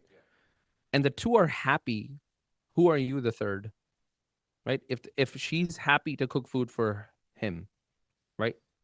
What's your problem? Yeah. Right. Like they're happy. They're living. She's happy. He's happy. They're having a beautiful life. Like, leave them alone. Right. Why do you have to enforce your version of happiness on her? Exactly. This is the problem, right? And it's a culture because people saw all their aunts and uncles living that way, so it became acceptable, and their mom and dad. But now let me go to the other half, because I mentioned those 3 things on the way people interact, husbands and wives. There is another half. There is a hierarchy.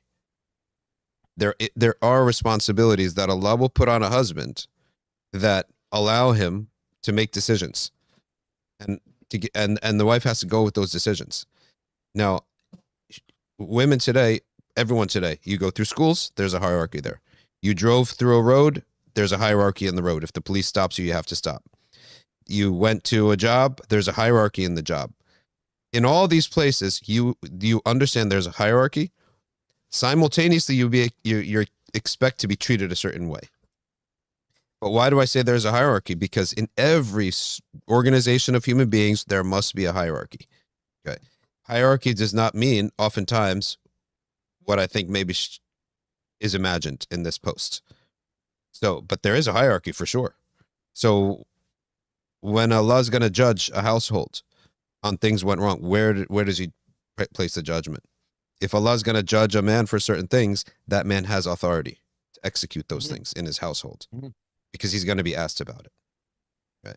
So there has to be a hierarchy on certain things that Allah commanded.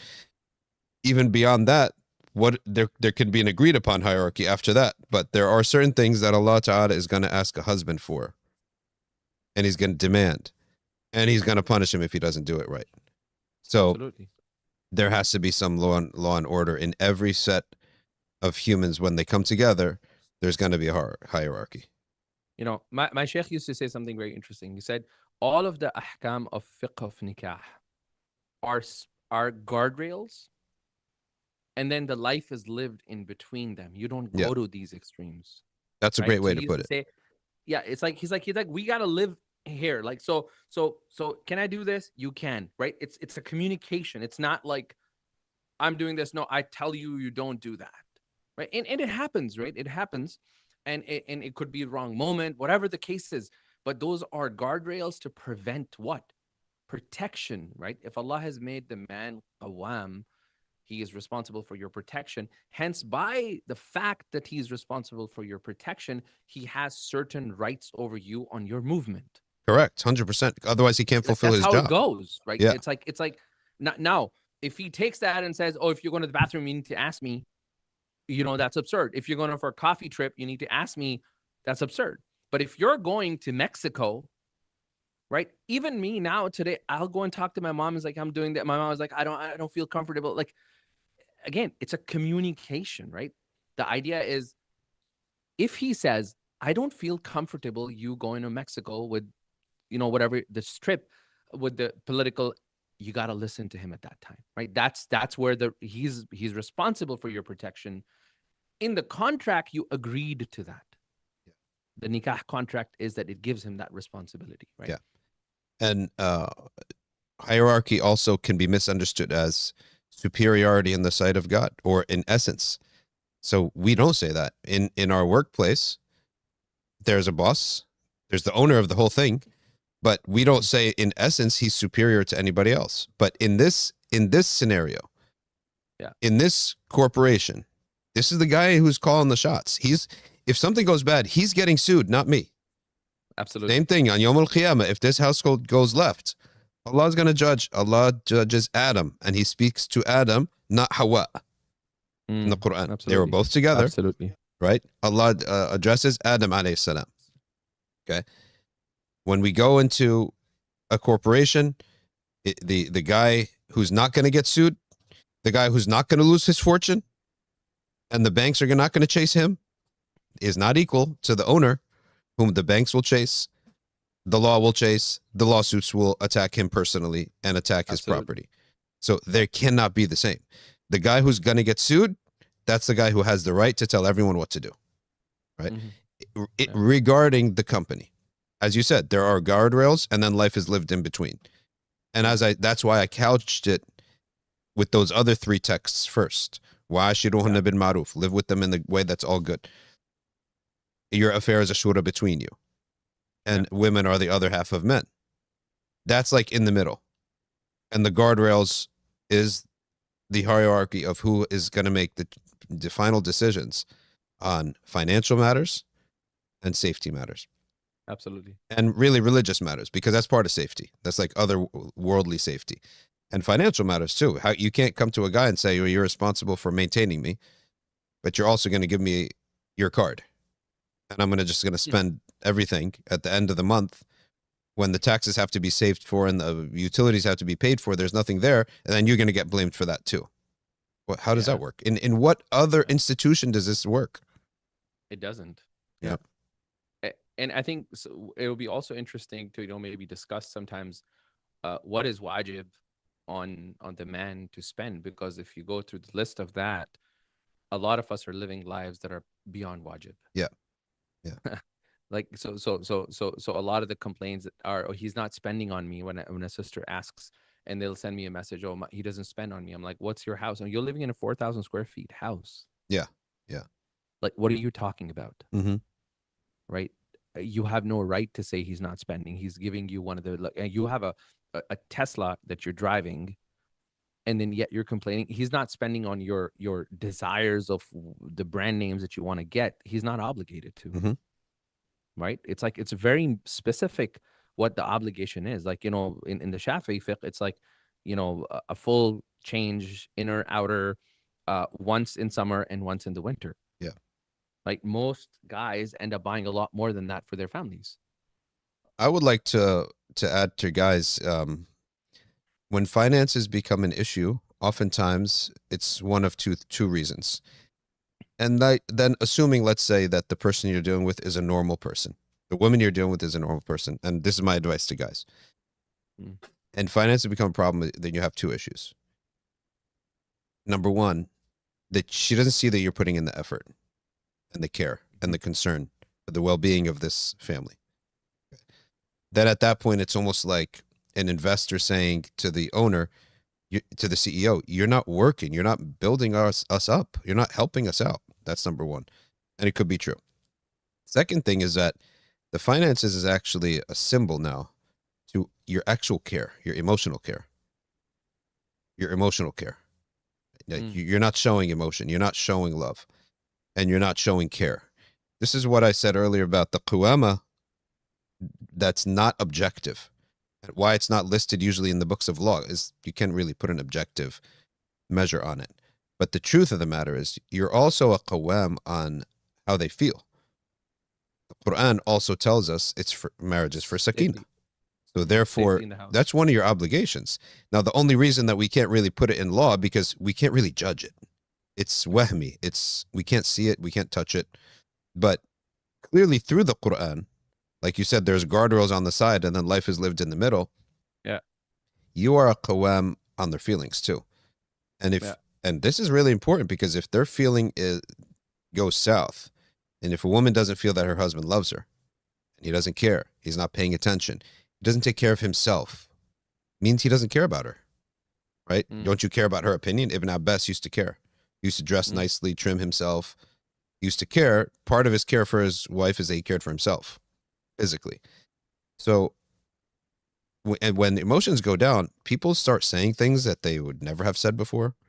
They start doing things and they start to try to fill their heart with something else. And you're going to have problems. And we also know that the Prophet ﷺ said a woman is like a vessel. And we know that a glass vessel, when it breaks, it becomes sharp and dangerous, right? You pick up and you use a vessel all day long. The moment it falls and breaks, you say, everyone step aside, put your shoes on, right? Kids, stay away. It's very dangerous now. It's sharp. You can get cut.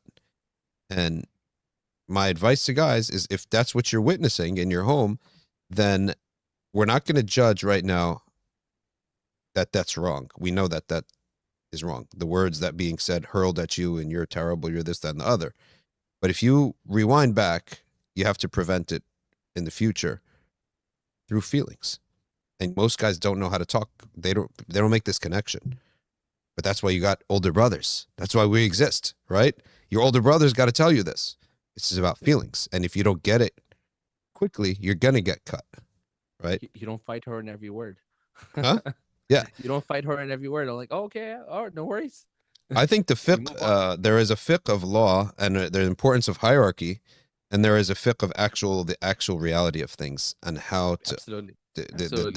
The middle part that your Shaykh talked about. It's so important. I used to teach a course. I haven't taught it here in Atlanta, but it's like laugh your way through marriage. Yeah. Right. It's all about practical, right? It's nothing to do with fiqh. And I always tell people, again, I hate to bring this up, but what has caused all of this? What has caused all of these issues is primarily when the literalism and the Salafi movement took on. People started looking at all of these ahkam, and they forgot that these ahkam and all of this, there is a funnel that they go through to come, and then everything is organized and structured in a way. And then what happens is there are certain things that are enforceable qada'an, and there are certain things that are wajibat diyanatan. Diyanatan means that, as a good man, like I saw this video of this one guy, my daughter sent it to me and said, Baba, this is absurd, right? This guy's like, my wife went into labor, and what I did is I put on the Ocean Waves song and I called, the ambulance, and I went to sleep. And next day I had a baby. That guy is absurd. He's psychologically sick. Like our deen is like, if someone's hurting and a stranger, you go and take care of them. This is your wife that's about to go through a moment where she might end up becoming a shaheed. Yeah. Right. Like if she dies through that process, and you're like, I'm going to go to bed and sleep. Right. That issue of literalism led to a lot of what is happening, where men are using deen to justify a lot of their actions, because now I can go and find a YouTube video of some television Salafi scholar who's not trained in basic usul and fiqh and all of this stuff, using one day one hadith, one day one hadith, one day one ayah, one day, and it's like it's all over the place. They pick and choose, they create their own version of deen, and that's what we get. So this diyanat, and in that is lost what you said, the feelings. Yeah. in that it's like, because I'm not required. Yes, you are not required to take care of her feelings qada'an, which means a qadi can't come and enforce you to have good feelings as long as you're doing ishra bil ma'ruf. Because none of it's diyanatan, even objectively measurable. That's why. exactly. But diyanatan, your deen says what? Ashiruhunna bil ma'ruf. Yeah. Right? You treat them, all of this deen, and then Rasulullah's example, right? Like him taking a cup and looking at where Aisha's lips were, and then taking that cup and putting his lips on that lips, and then drinking. All of these was Rasulullah teaching us these diyanatan ways of being nice and romantic with your wife. That was never taught, right? And you're right, Sheikh. I think we need spaces where people like yourself, we hang out with those younger people. I saw this. I hate to say this, but we were in a maulid, and after the maulid, around 9 o'clock or 10 o'clock, the shabab who I know are married, and they have young wives, and they just got married, and maybe some of them have like 6-month-old babies. I went home. Alhamdulillah, I'm about 24 years. I'm happy. And I was like, no, I need to go home. It's like 9:30. My wife is going to be home, right? I got to be home. Guess what happened? These kids went to a coffee shop, and they were out till like 11:30, 12, and they got into a dispute and some argument, and they were texting me, Sheikh, what is the mas'ala of this and mas'ala? And I woke up in the morning, and I'm like, 12:30 a.m., they're still at a coffee shop texting me, saying, these guys need to know this is a problem. You're not giving her haqq. This woman is going to be resentful about you today because she's newly married to you. She'll put it up, but 10 years down the road, eventually that resentment, as you said, will shatter, and she will become sharp. And you're like, what happened to my wife? Well, you didn't give her time. And that's where suhbat al-shuyukh, by the companionship of shuyukh, by shuyukh, we don't necessarily only mean the religiously educated. We mean the respectable Elders. Muslim men in the community that are older than you. Why you got to keep their company is because anything that was missing in your dad's life, they complete it. Absolutely. Because no dad is perfect, right? Absolutely. And some dads, yes, they do fill all of what's needed, but not every dad. And so Absolutely. I would say, honestly, your dad is enough. Your dad should be ideally enough to make you know how to stay alive and how to have a happy marriage. Like, for example, just to give you an example. And when I said that I never saw my dad walk in and then say to my mom, go make me a cup of tea.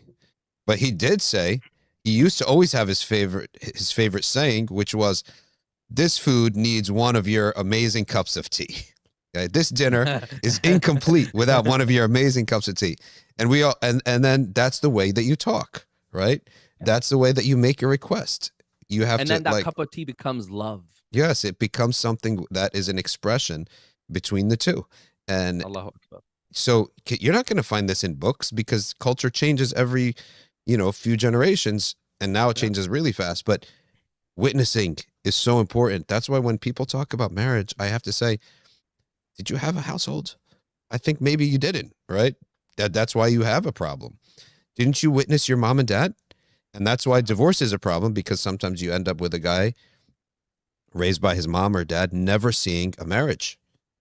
That guy, now he's on one leg. He's got to talk to his friends to figure out how this thing works. But if you witness it, that's the best, right? And you're not going to have to talk. You're not going to have to do a lot of talking about how to be married because that person witnessed it. They've saw it. Just look at how does your mom act? How does your dad act? How does your uncle act? How does your grandpa act? And the good thing about the old world, you saw many marriages. You saw like 5-10 marriages. You got 2 uncles here, 3 uncles there, et cetera, right?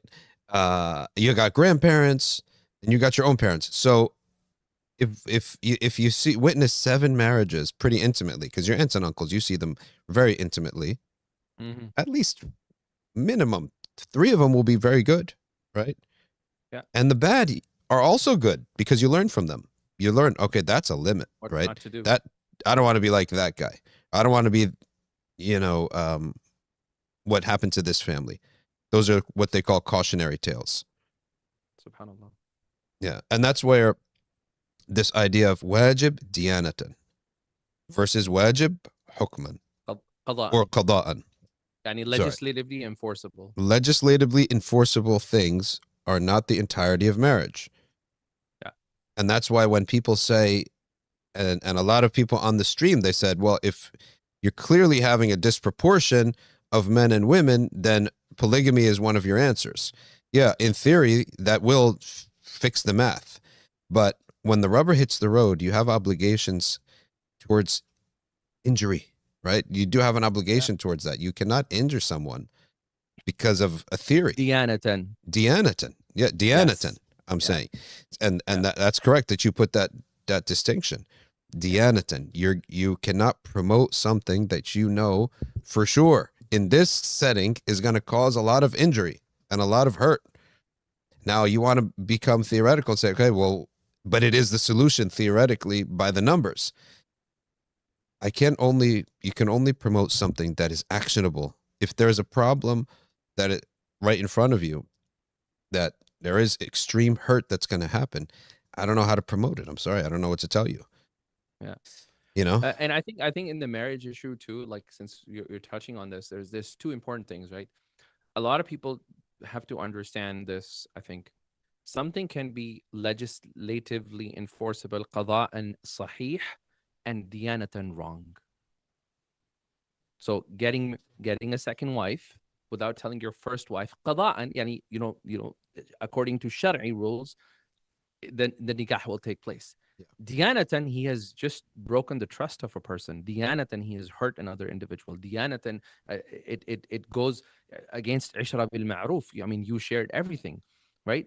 And the reason for that is I know of a true case, Shaykh, where at the funeral of an individual, another entire family showed up. SubhanAllah.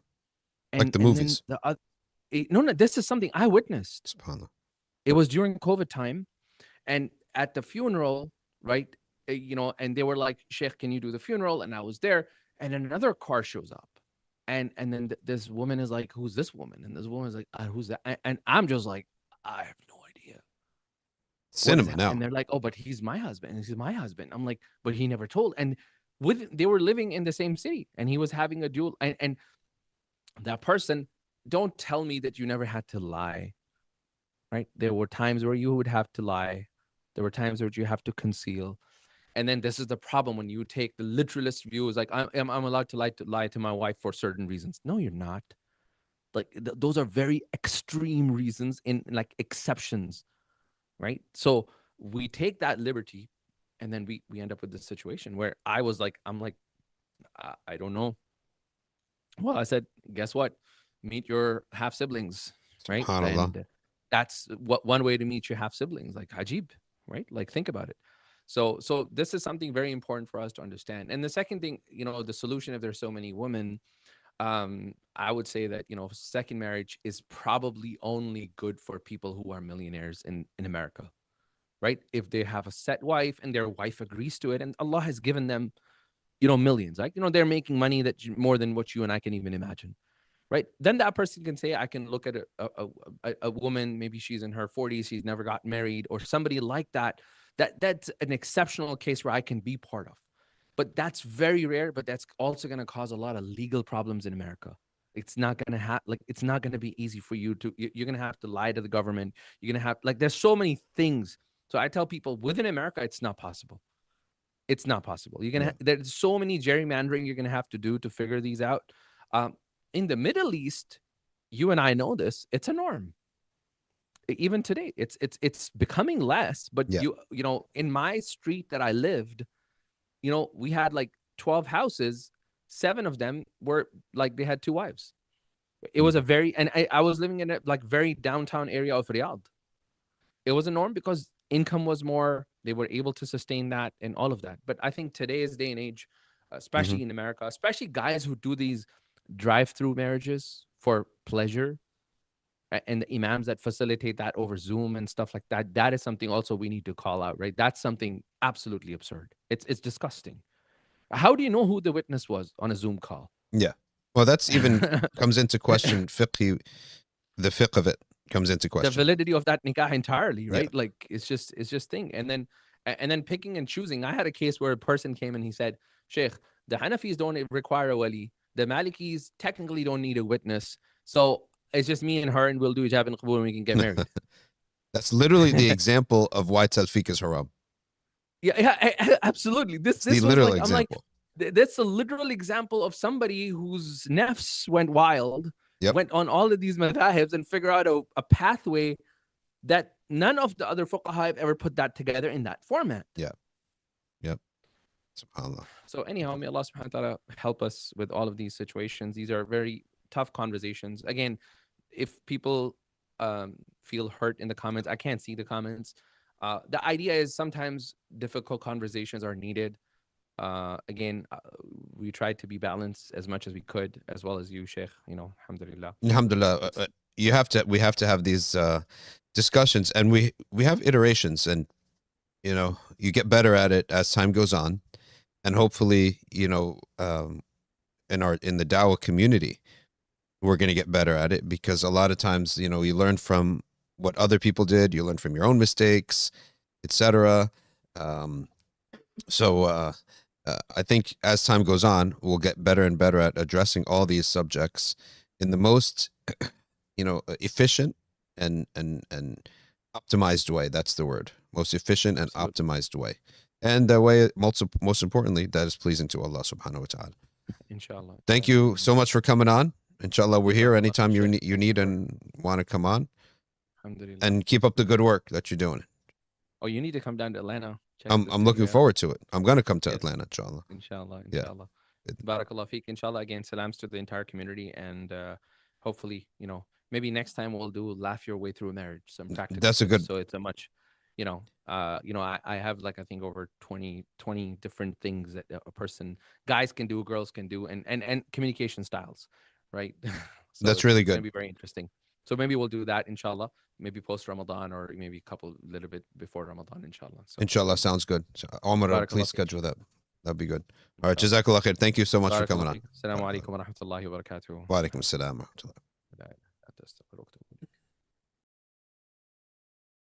All right, let's now look at a few Q&As. What, Ed, if you don't have class today or what? Oh, okay, good. We have to make an announcement here. All right. To all people in Michigan, I'll be coming to you tomorrow, inshallah ta'ala. Okay, I'm going to be at Miftaah tomorrow night, and we're studying giving a talk on Hadith Jibreel, a hadith that lays out the very foundations of our religion. And ultimately, it's going to be like alive with Q&A, and we're going to discuss Hadith Jibreel, which basically you can do anything with Hadith Jibreel. You could talk about any bab of fiqh, and any bab of aqidah, and any bab of tasawwuf, right, that you want, because everything fits in Hadith Jibreel. So I'll be there, and there's actually other speakers there too. But it's a one-day thing. And where am I giving khutbah? Yeah, I am giving Jummah. Flint Islamic Center, 2 o'clock. I guess they got me on the second Jummah. Flint, Michigan. They're famous for their water, right? So what, you drink their water, you become shaheed, right? Subhanallah. But I'm looking forward to it, and it'll be my second time in Michigan since, I think, but my first time in that side of Michigan. I only did whatchamacallit, Dearborn. I didn't do where the Miftaah is. All right, couple Q&A. NA something something something. What is the question? Because you are, looks like, the chatter of the day, the putting chats up and the commenter of the day in terms of numbers. Okay. What is the issue? And there's another brother who wants to go through to do Arabic. I would suggest that you do summer abroad, because Arabic needs immersion. Just to go into a building, take classes in Arabic, but every minute of the day beyond that is English, that's not good. You're not going to learn that. Arabic needs to be learned intensively and in immersion. You need to immerse yourself. So go to an Arabic-speaking country. Jordan, Egypt.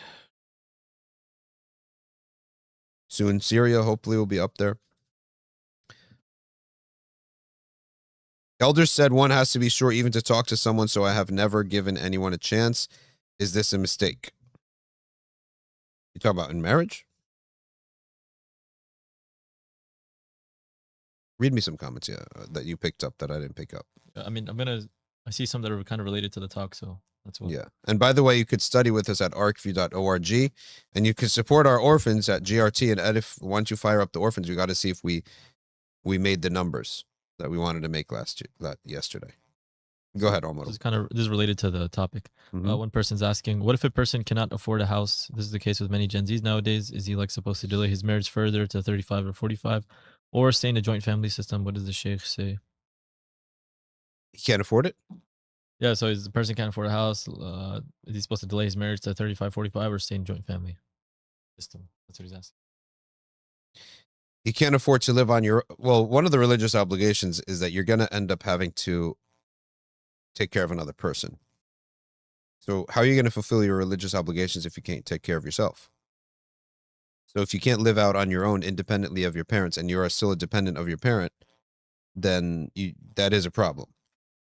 He says afford a house, so I'm guessing he means like your own house. But I mean, you can rent or do some other house. No newly married couple doesn't need a house. You need an apartment is enough. But you need to be able to be financially independent from your dad. In most cases, most dads are not going to go pay for his son to go live and do everything. But in most cases, I'm saying. Okay. Next question. A closet Muslim is of marriageable age, like they're older, but they cannot tell family they're Muslim because of fear of losing them, and they also cannot get married. Is this a punishment from Allah? You have to eventually. The closet Muslim is not going to work for a long time. It's not going to work. You're eventually going to have to become independent and not be a closet Muslim anymore and be an out in the open Muslim. Okay. Next. Someone's asking, is it permissible for a married man to wear a ring made of platinum or titanium or other expensive or precious metals not known in the time of the Prophet ﷺ? In the Maliki fiqh, the only thing that's a problem is gold. But platinum, titanium are not gold. But the weight has a limit. We do have a limit on the weight. What is the ideal age of marriage according to you for both genders? It's all marriage questions. Between 20 and 25. Right when you pass that, the window shuts really quick. That's a truth. The window shuts really quick. Keep talking while I make my Upscrolled account. Oh, that's the. And then we'll share we'll share the camera, the iPad. Okay. So next, someone is asking. I think there's a sister. I'm in college and my professors starts coming with gender ideology and feminism. So am I required to walk right out of the room? This is like this. There's nothing worse. They're asking if they're sinful for not responding to the filth they spew. They're required to respond to this. Are they required? You shouldn't even be taking the class in the first place, let alone required. If you're worried about Sharia requirements, leave the room, and don't take the class. One of the biggest fitna. I had a friend of mine. He's not a Muslim. His wife, he paid for her to go back to college after they had the kids and all that. And everything was good. And she was so happy she's going back to school. Happy little family that's doing well. And then he realized like she's coming back with stuff. Huh? Someone's asking. No, she's coming back with these ideas. And he's like, I don't even know if I believe in that. She starts getting really upset. Every night's a fight. By the end of the first semester, they're divorced. Why? Because she ended up in gender studies. I mean, but at the end of the first year, gender studies, she got all these ideas, and I'm like all of a sudden a bad guy. But 15 years we've been married, but all of a sudden I'm an abuser. But I'm paying for college. I never once laid a hand on her, but I'm an abuser. It's like, well, I don't know where she got these ideas from.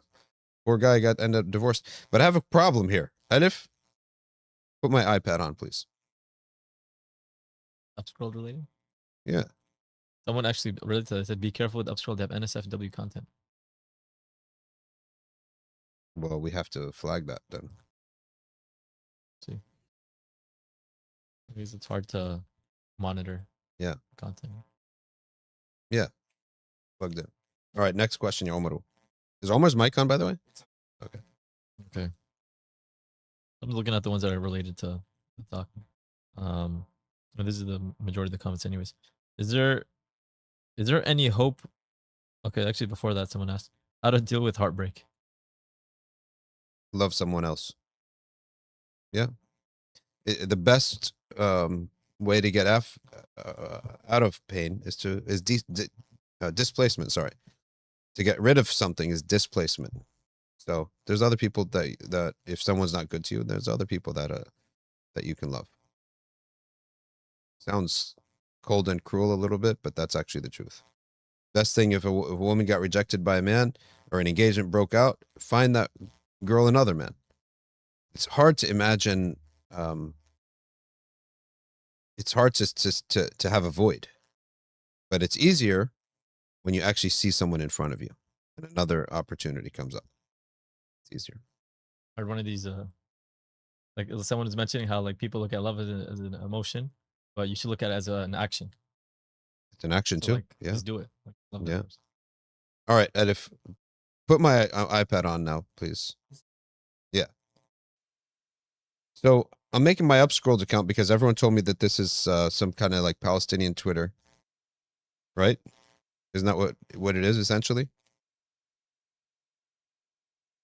Tayyib, who has taken my account? Oh, Look, I can't put my name in. So is Upscrolled some brother out there that we can talk to? some guy's trying to steal your identity. Is he friends with them? Let me ask. Hey guys, did you guys make me an Upscrolled account? Because I'm here trying to look at this. Everyone's telling me you got to look at it, you got to talk about it. And I said, all right, let's give it a shot. But my name, it's already taken. This handle is already taken. So let me know if you guys made me an account or This not. cat is biting me. And if so, send me the password. هذا شيء عجيب. No, I'm not signing up with anything else except my Facebook and Twitter handle. All right, so Next subject. I guess school's out early. This young man is asking, can Malikis marry mermaids? Next question. Okay. It's probably in Documented. it's definitely in Hanafi book volume 333. Actually talk about it as a whole. Anyways. Yeah. Okay. Kind of vague, but halal ways to look for a wife in general. That's a big subject. Just plug yourself into the good environments where people are. You know, classes, masajid, volunteer organizations. That's the easiest. Let's say you don't want to study. You don't have the brains to study. You don't have, like, by brains, I mean the mental exertion. You don't feel like doing that. Go to classes. I mean, go to volunteer orgs. A lot of good people there. No, he said for finding a wife.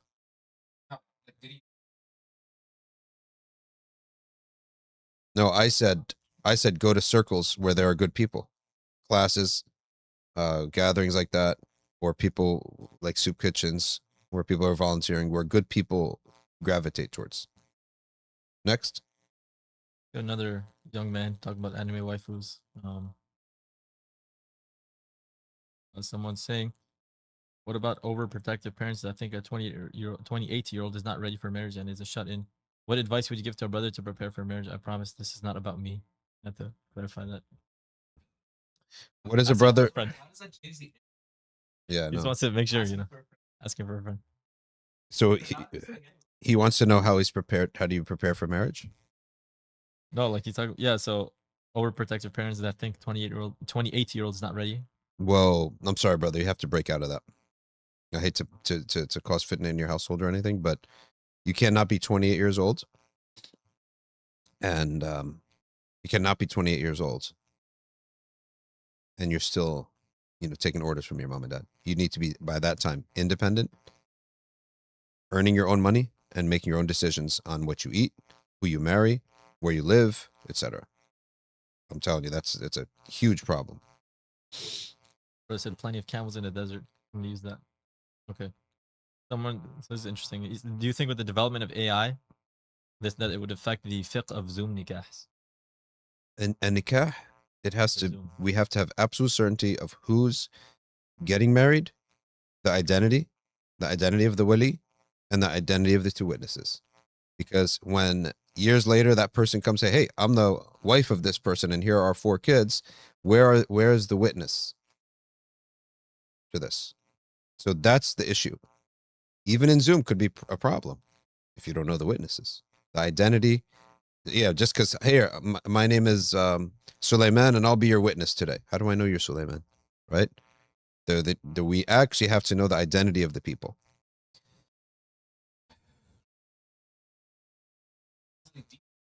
So easy. The husband themselves. And you actually contact. It could be an actor. It could be a deep fake, right? Is your mic on, by the way? Yeah, I get the idea. Now, here's another thing I have to say. Here's another question. Is it wrong for me to join a class with the intent of getting married? No, it's not wrong to go to these places with the intent to find somebody. That's not wrong. Next. Just on that point too, like all these modernist types that were, saying, oh, the Sharia is backwards because how, we talk about shahada. You need like a shahada testimony, and we don't accept certain types of evidences, right? Like these people that were against, like saying the Sharia is backwards. It's not like now you get why. Yeah. Once AI came out, it's like full jokes on you now, right? Mm-hmm. Like, subhanAllah. Yep.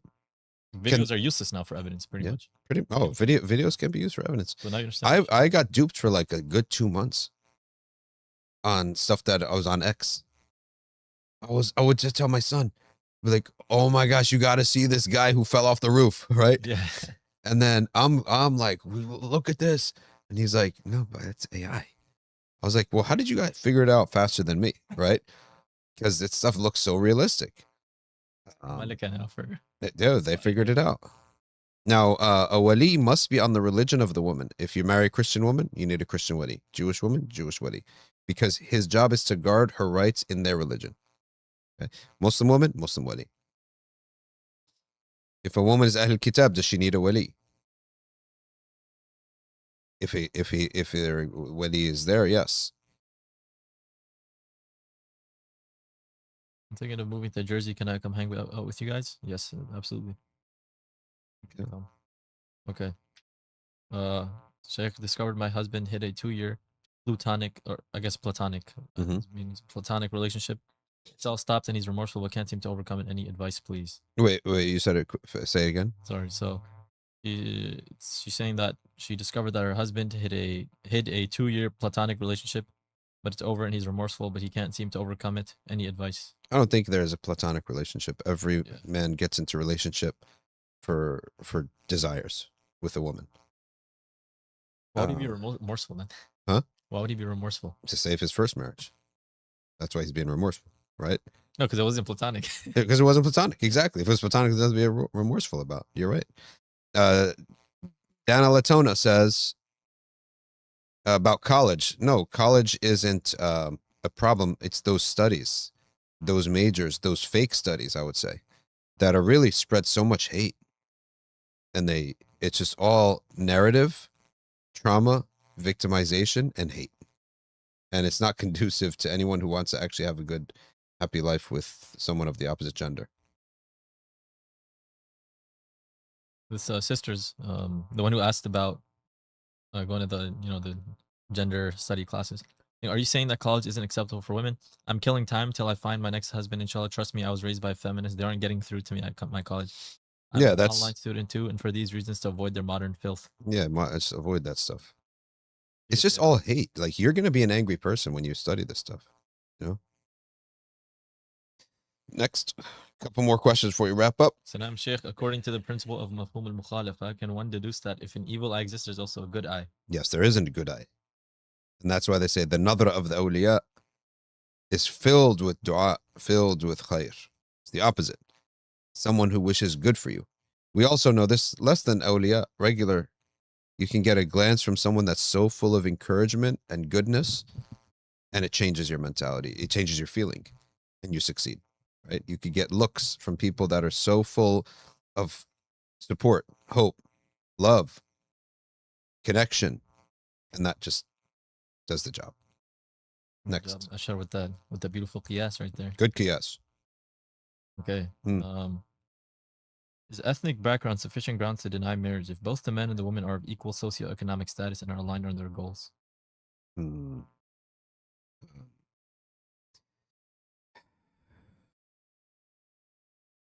It is ethnic background isn't the issue. It's that a lack of attraction, future problems, right?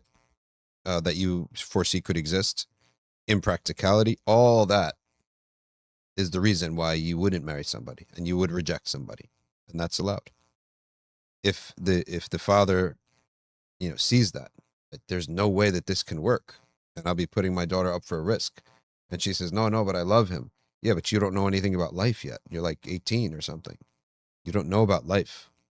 I know better about life than you. Your mother knows better about life than you. That's the mentality.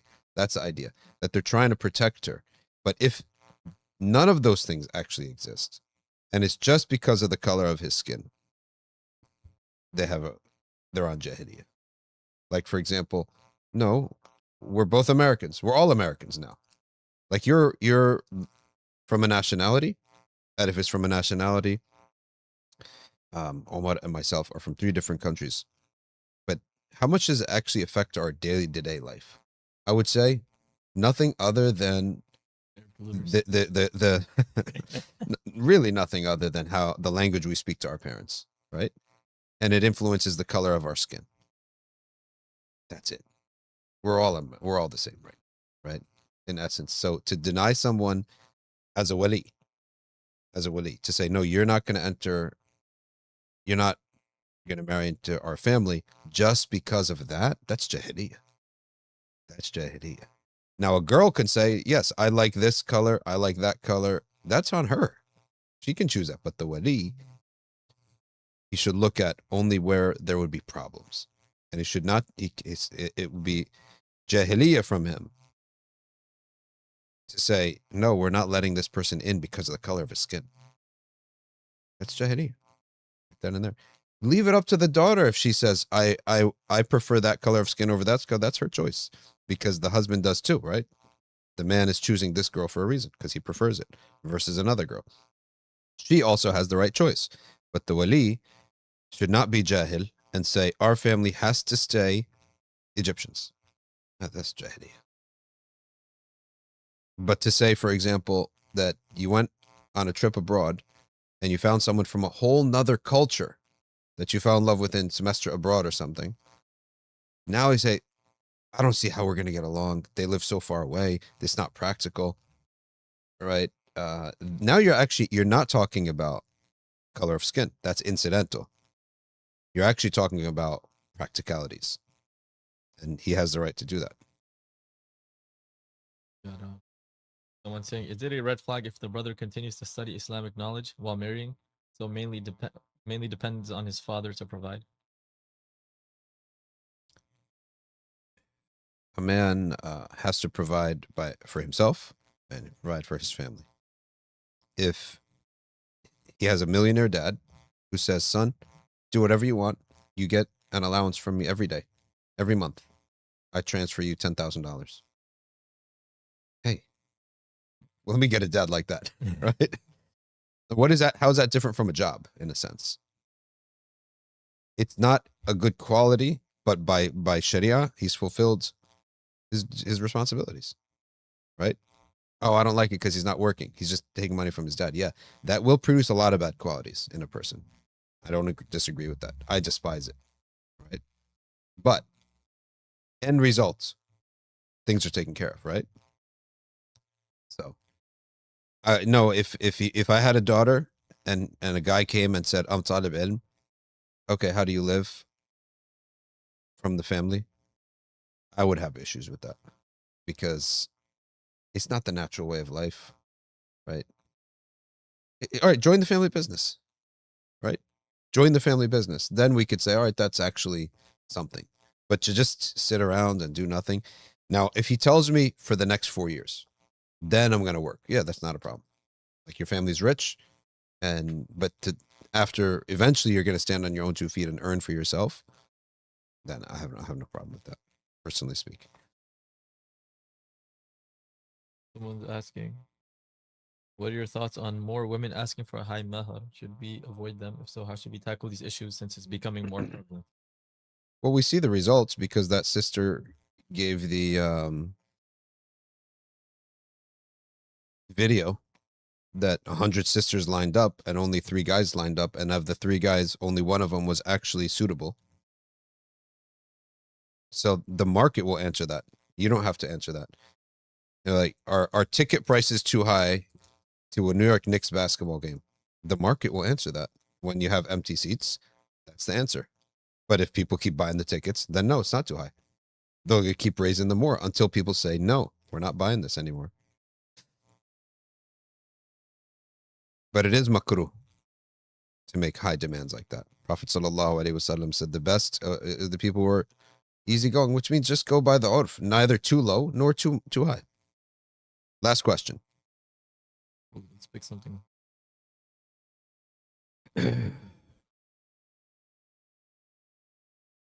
Okay, so someone's saying, I was born to Shia Islam. I've seen evidence for Sunni Islam. I feel conflicted about how my father and my family would react. I don't know how much time I have before I have to stop hiding and be honest. I mean, question. Yeah, just strengthen yourself up financially to be fully independent before you put yourself in a situation where you're actually going to end up that they have power over you, right? If they have power over you, they can influence you. Financial power. Like if you live with them and you're at home with them every single day, and they're going to cut you off your tuition, etc. So those are problematic situations. But get yourself financially independent, I would say. Someone's asking, I can't find much, but someone is asking thoughts on victim to abuser cycle. That's like really broad. Like, is there something specific that they want to say? Your opinion on that, like, it's real. It's real. There's the abused wife syndrome is real, and it happens because maybe I think it's one of the things that daughters and stuff should be trained in advance. That guy is abusive, then he gets really nice and he pulls on your heartstrings, right? I think it means like someone who's a victim, they become an abuser. Oh, that victim to abuser. Yeah, so like let's say their parents are they're victim of some abuse, let's say, and then they themselves. What do you think? He's asking, what do you think about? Demagogues are all usually they were victims. Then they take one characteristic of their abuser, and then they go in their life, and they become the abusers of everyone in that characteristic.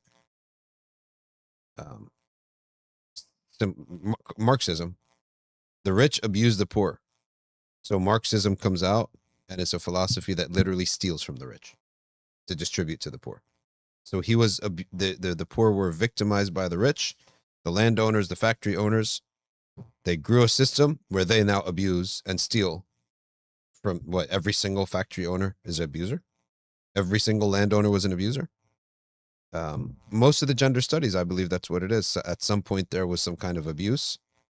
Then we say, okay, what was my abuser? He was a man. Therefore, all men.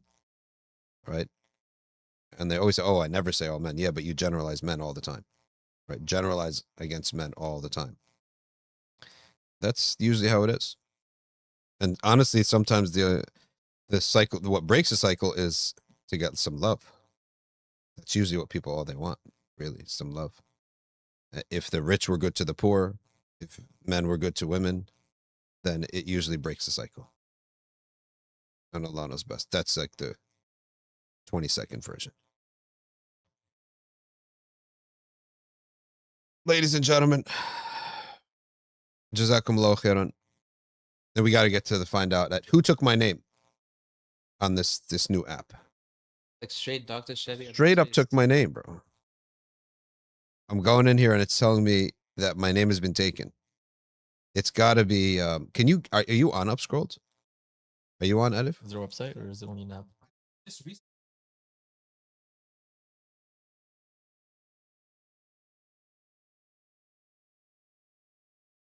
Good. I think TikTok. Good question. I think was it after TikTok was sold? Was that? prompted it. I mean, it seems like this is in. Okay, here we go. Let's go on to their website. Time to scroll differently. Shadow bans elsewhere, not here. Upscrolled is the social platform where every voice gets equal power. No shadow bans. No algorithmic games. No pay-to-play favoritism. Just authentic connection where your content reaches the people who matter most. Okay, who started is the question. Who owns it? I think it's a Palestinian brother. If he's a brother, then we should be able to talk to him, send him a message. What's his name? Isam al-Higazi.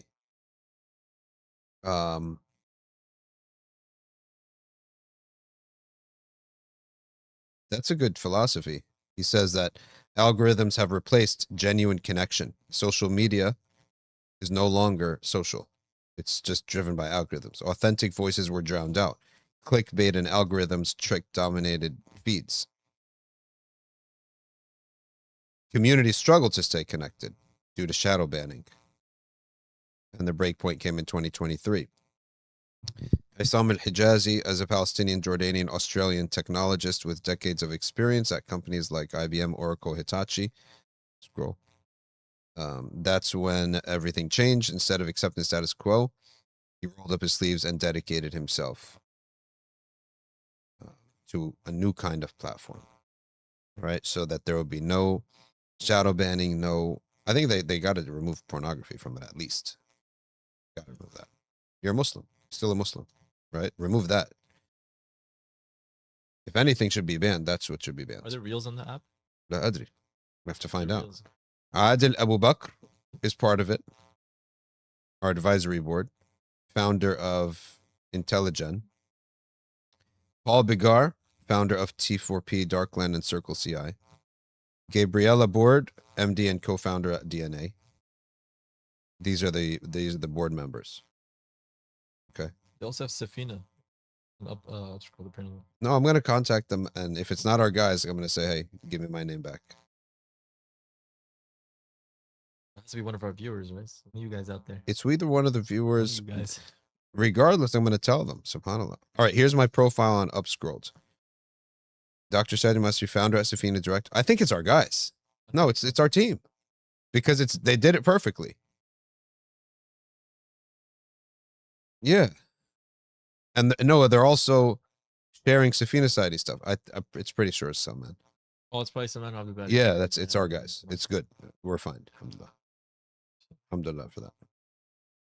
All right, folks. Jazakumullah khairan. I think they did it. So we're good to go. They just need to send me the password now. سبحانك اللهم وبحمدك نشهد أن لا إله إلا أنت نستغفرك ونتوب إليك والعصر إن الإنسان لفي خسر إلا الذين آمنوا وعملوا الصالحات وتواصوا بالحق وتواصوا بالصبر والسلام.